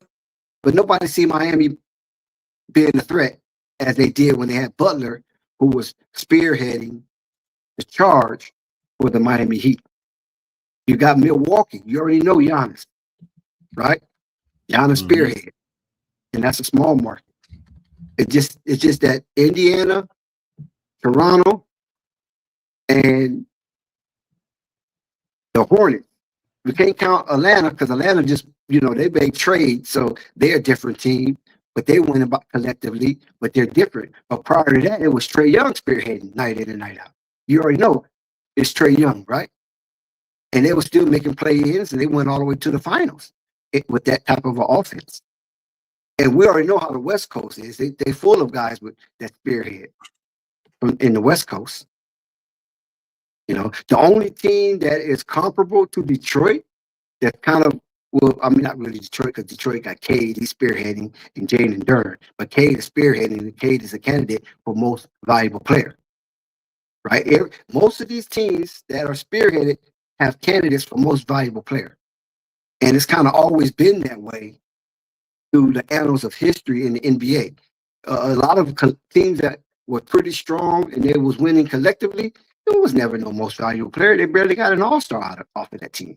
And that's why I say Detroit, with the Chauncey Billups in them, was the anomaly to be able to pull off what they pulled off in the Eastern Conference playoff race and then ultimately beating the superior Lakers in 5 games.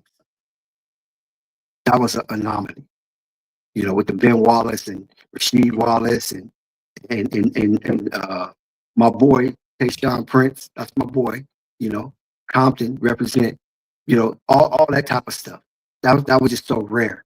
And you just don't get that. You know what I'm saying? Season after season. But you do get someone that spearheads the team in a championship on both conference. Out of both conference. So that's why I feel that Lamelo should do it, because if he does it, I'm telling you right now, if he does it, somebody's going to come up and pass him. On the team? On the team. That's not happening. You don't see it? No, not at all. Like Brandon? No. Con's a little toy that I like to play with, but he ain't passing LaMelo. Why you don't see Brandon? Because why? Brandon doesn't even have the personality to do that. But he can grow into that, right? Because LaMelo don't have the personality to do it either. This is true, but no, he's not going to do it. He's not going to do it. I see a charge coming from Brandon. I'm telling you right now. I see a charge. There's a talk, but he's not going to do it on his best day. Not just the talk though. I see a charge. I see Brandon Miller being very assertive and not and doing it without shame. You know, but no, Only thing that's missing from Brandon Miller is his go to the basket game. I mean, he'll do it on a fast break or something, but his go to the basket game in traffic is suspicious. You know, he really doesn't. He can't get a shot off like that. You know, he get bumped around and turn over the ball and all that type of stuff. But whenever he gets a little stronger and he goes to the bucket, that could be the next Scottie Pippen. If the Hornets want to win, Brandon Miller is not going to be the one that leads them there. It has to be LaMelo? It will be LaMelo. Does it have to be LaMelo? For the Hornets? Yes. Yes. Without him, they fall. They when Con and Brandon are trying to do it together, they fail. But they got Kobe White now. It don't matter. Kobe can't touch LaMelo. I know, but Kobe doesn't turn the ball over like that. Kobe's pretty decent with the ball, and Kobe is a bucket. Kobe can do it with the Bulls. That's why he's in Charlotte right now. The Bulls didn't want to pay him. You know why? The Bulls didn't want to pay him. They went and got Josh Giddey. Yeah. Ayo, even before then, before Giddey. So Ayo is gone. Ayo's going down. I'm talking about when he was there. Okay. Kobe been trying to be the starting point guard for the Bulls for years, and they've always looked over him. Yep. Always. Sure did. They always did. So nah. Kobe's where he belongs. In the role that he should be in. You know what I'm saying? Do you think Kobe is going to accept that? Because you know he's going to be a free agent next season.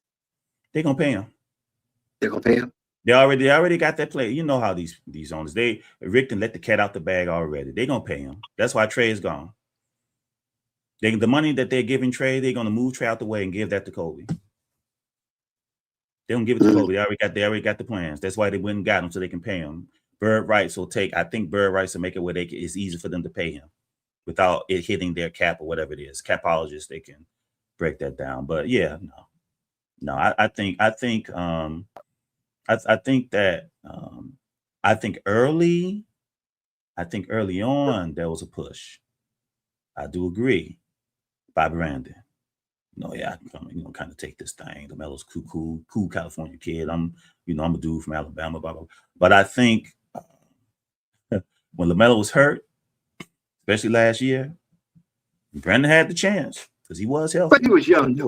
He couldn't do it. I mean, it was only he couldn't do it. Second year. He couldn't do it. He couldn't do it. He couldn't do it. He couldn't do it.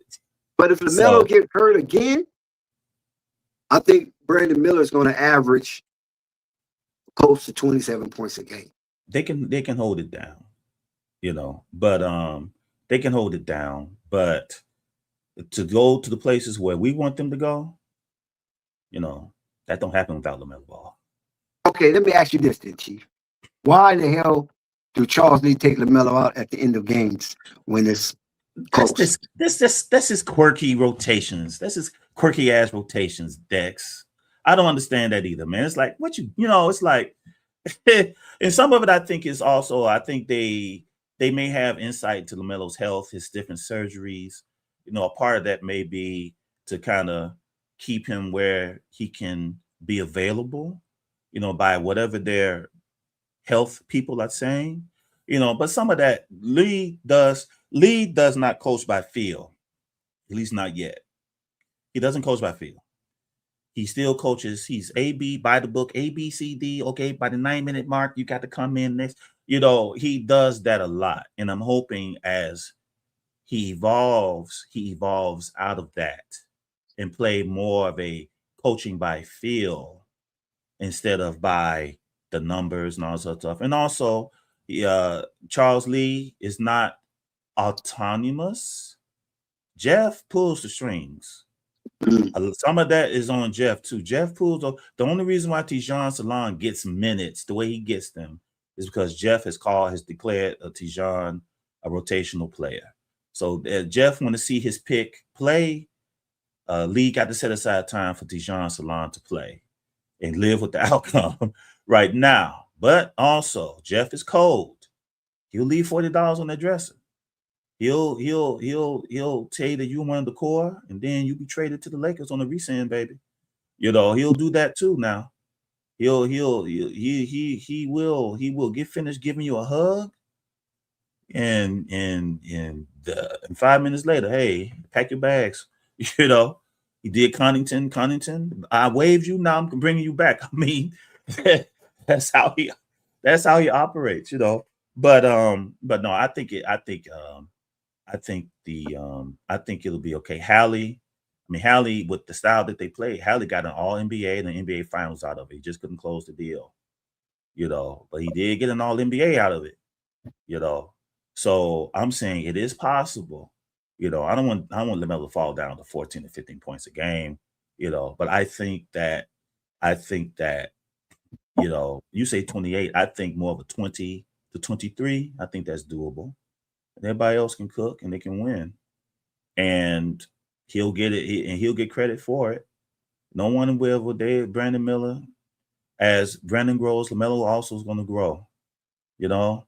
Brandon's not overtaking Lamelo. No one's overtaking him in Charlotte, and he's the apple of the owner's eye there. Dex, Rick Snow love him some Lamelo Ball, wearing his shoes and all this stuff. And, he knows with Lamelo he's going to make that money back. Number one. Forget the love and all that like mess. It's about the money for those guys, especially from where they're from. But Lamelo shooting threes, pointing at Rick Snow in the crowd, and Rick Snow pointing back. Yes, Lamelo, do your thing. So I think Lamelo's, as far as what's going on in Charlotte, I think he's good. They're gonna bring players around that, of course, will help Lamelo. They're men, so of course they'll push, and Lamelo will push back. But I like what they're doing right now, and I think that Lamelo will still get his credit, and will still get his place. And those other players, the rest of them, I get it. Who got lesser? I would even say some of it. I think the only reason why the Hornets on the highest because they cooked late because of the injuries and everything. And Lamelo they do have Lamelo on a minutes restriction also. So that's also influencing everything. Lamelo plays about 30 minutes, 29 to 30 minutes. That's from the top down. Jeff Peterson. Well, tonight he played the less minutes out of all starters. Yes, and that came down from Jeff. Dex. Jeff came on Charlie Radio and said, "Y'all don't blame Charles. I'm the one that put down those things." So again, Jeff is the one that will have to loosen that. Charles Lee is a good soldier. He gonna do whatever Jeff says, So everything. So that's it. You know what I'm saying? So I think it's cool, but I'm about to get ready to go to bed, my friend. Yeah. I enjoyed our conversation. We agree to disagree. I don't want to say we disagree. I think I want. No, we just only feel that you feel that Lamelo. Yeah, you feel that Lamelo should be in the low 20s. I feel that Lamelo should be in the high 20s. That's all. Everything else we good. Yeah, that's we can work through that. Yeah, I just want him in the high 20s. I want him it did also want him in the high 10s and assists. Or that I would like. At least 9 assists a game. He has to be in some type of leader category. He cannot. With that team, that's right. With that team, he should be averaging 9 to 10 assists a game easily, in my opinion. He got good finishers now. He ain't like he's passing to Biombo. Exactly. So. Hey, I appreciate the threes. Okay. Right. All right, Chief. I appreciate it, man. Hey, salute most definitely, Chief. Holla at us, man. Man, I appreciate you all. Thank you. Yeah, we're gonna get up out of here, but Chief, we definitely come on your platform. You invite us over there, man. We're gonna try to come over there and let me know. I'll set it up. I will set it up. Just let me know. Yeah, we will. Most definitely. There's much to discuss. Yes, sir. Salute to all y'all in the building. It's Flight Sports TV. Make sure you hit the like button and most definitely hit the subscribe button. Peace and love. Flight Sports TV, man. That's my dude. I rolls with him. You heard what the man said. It's Flight Sports TV.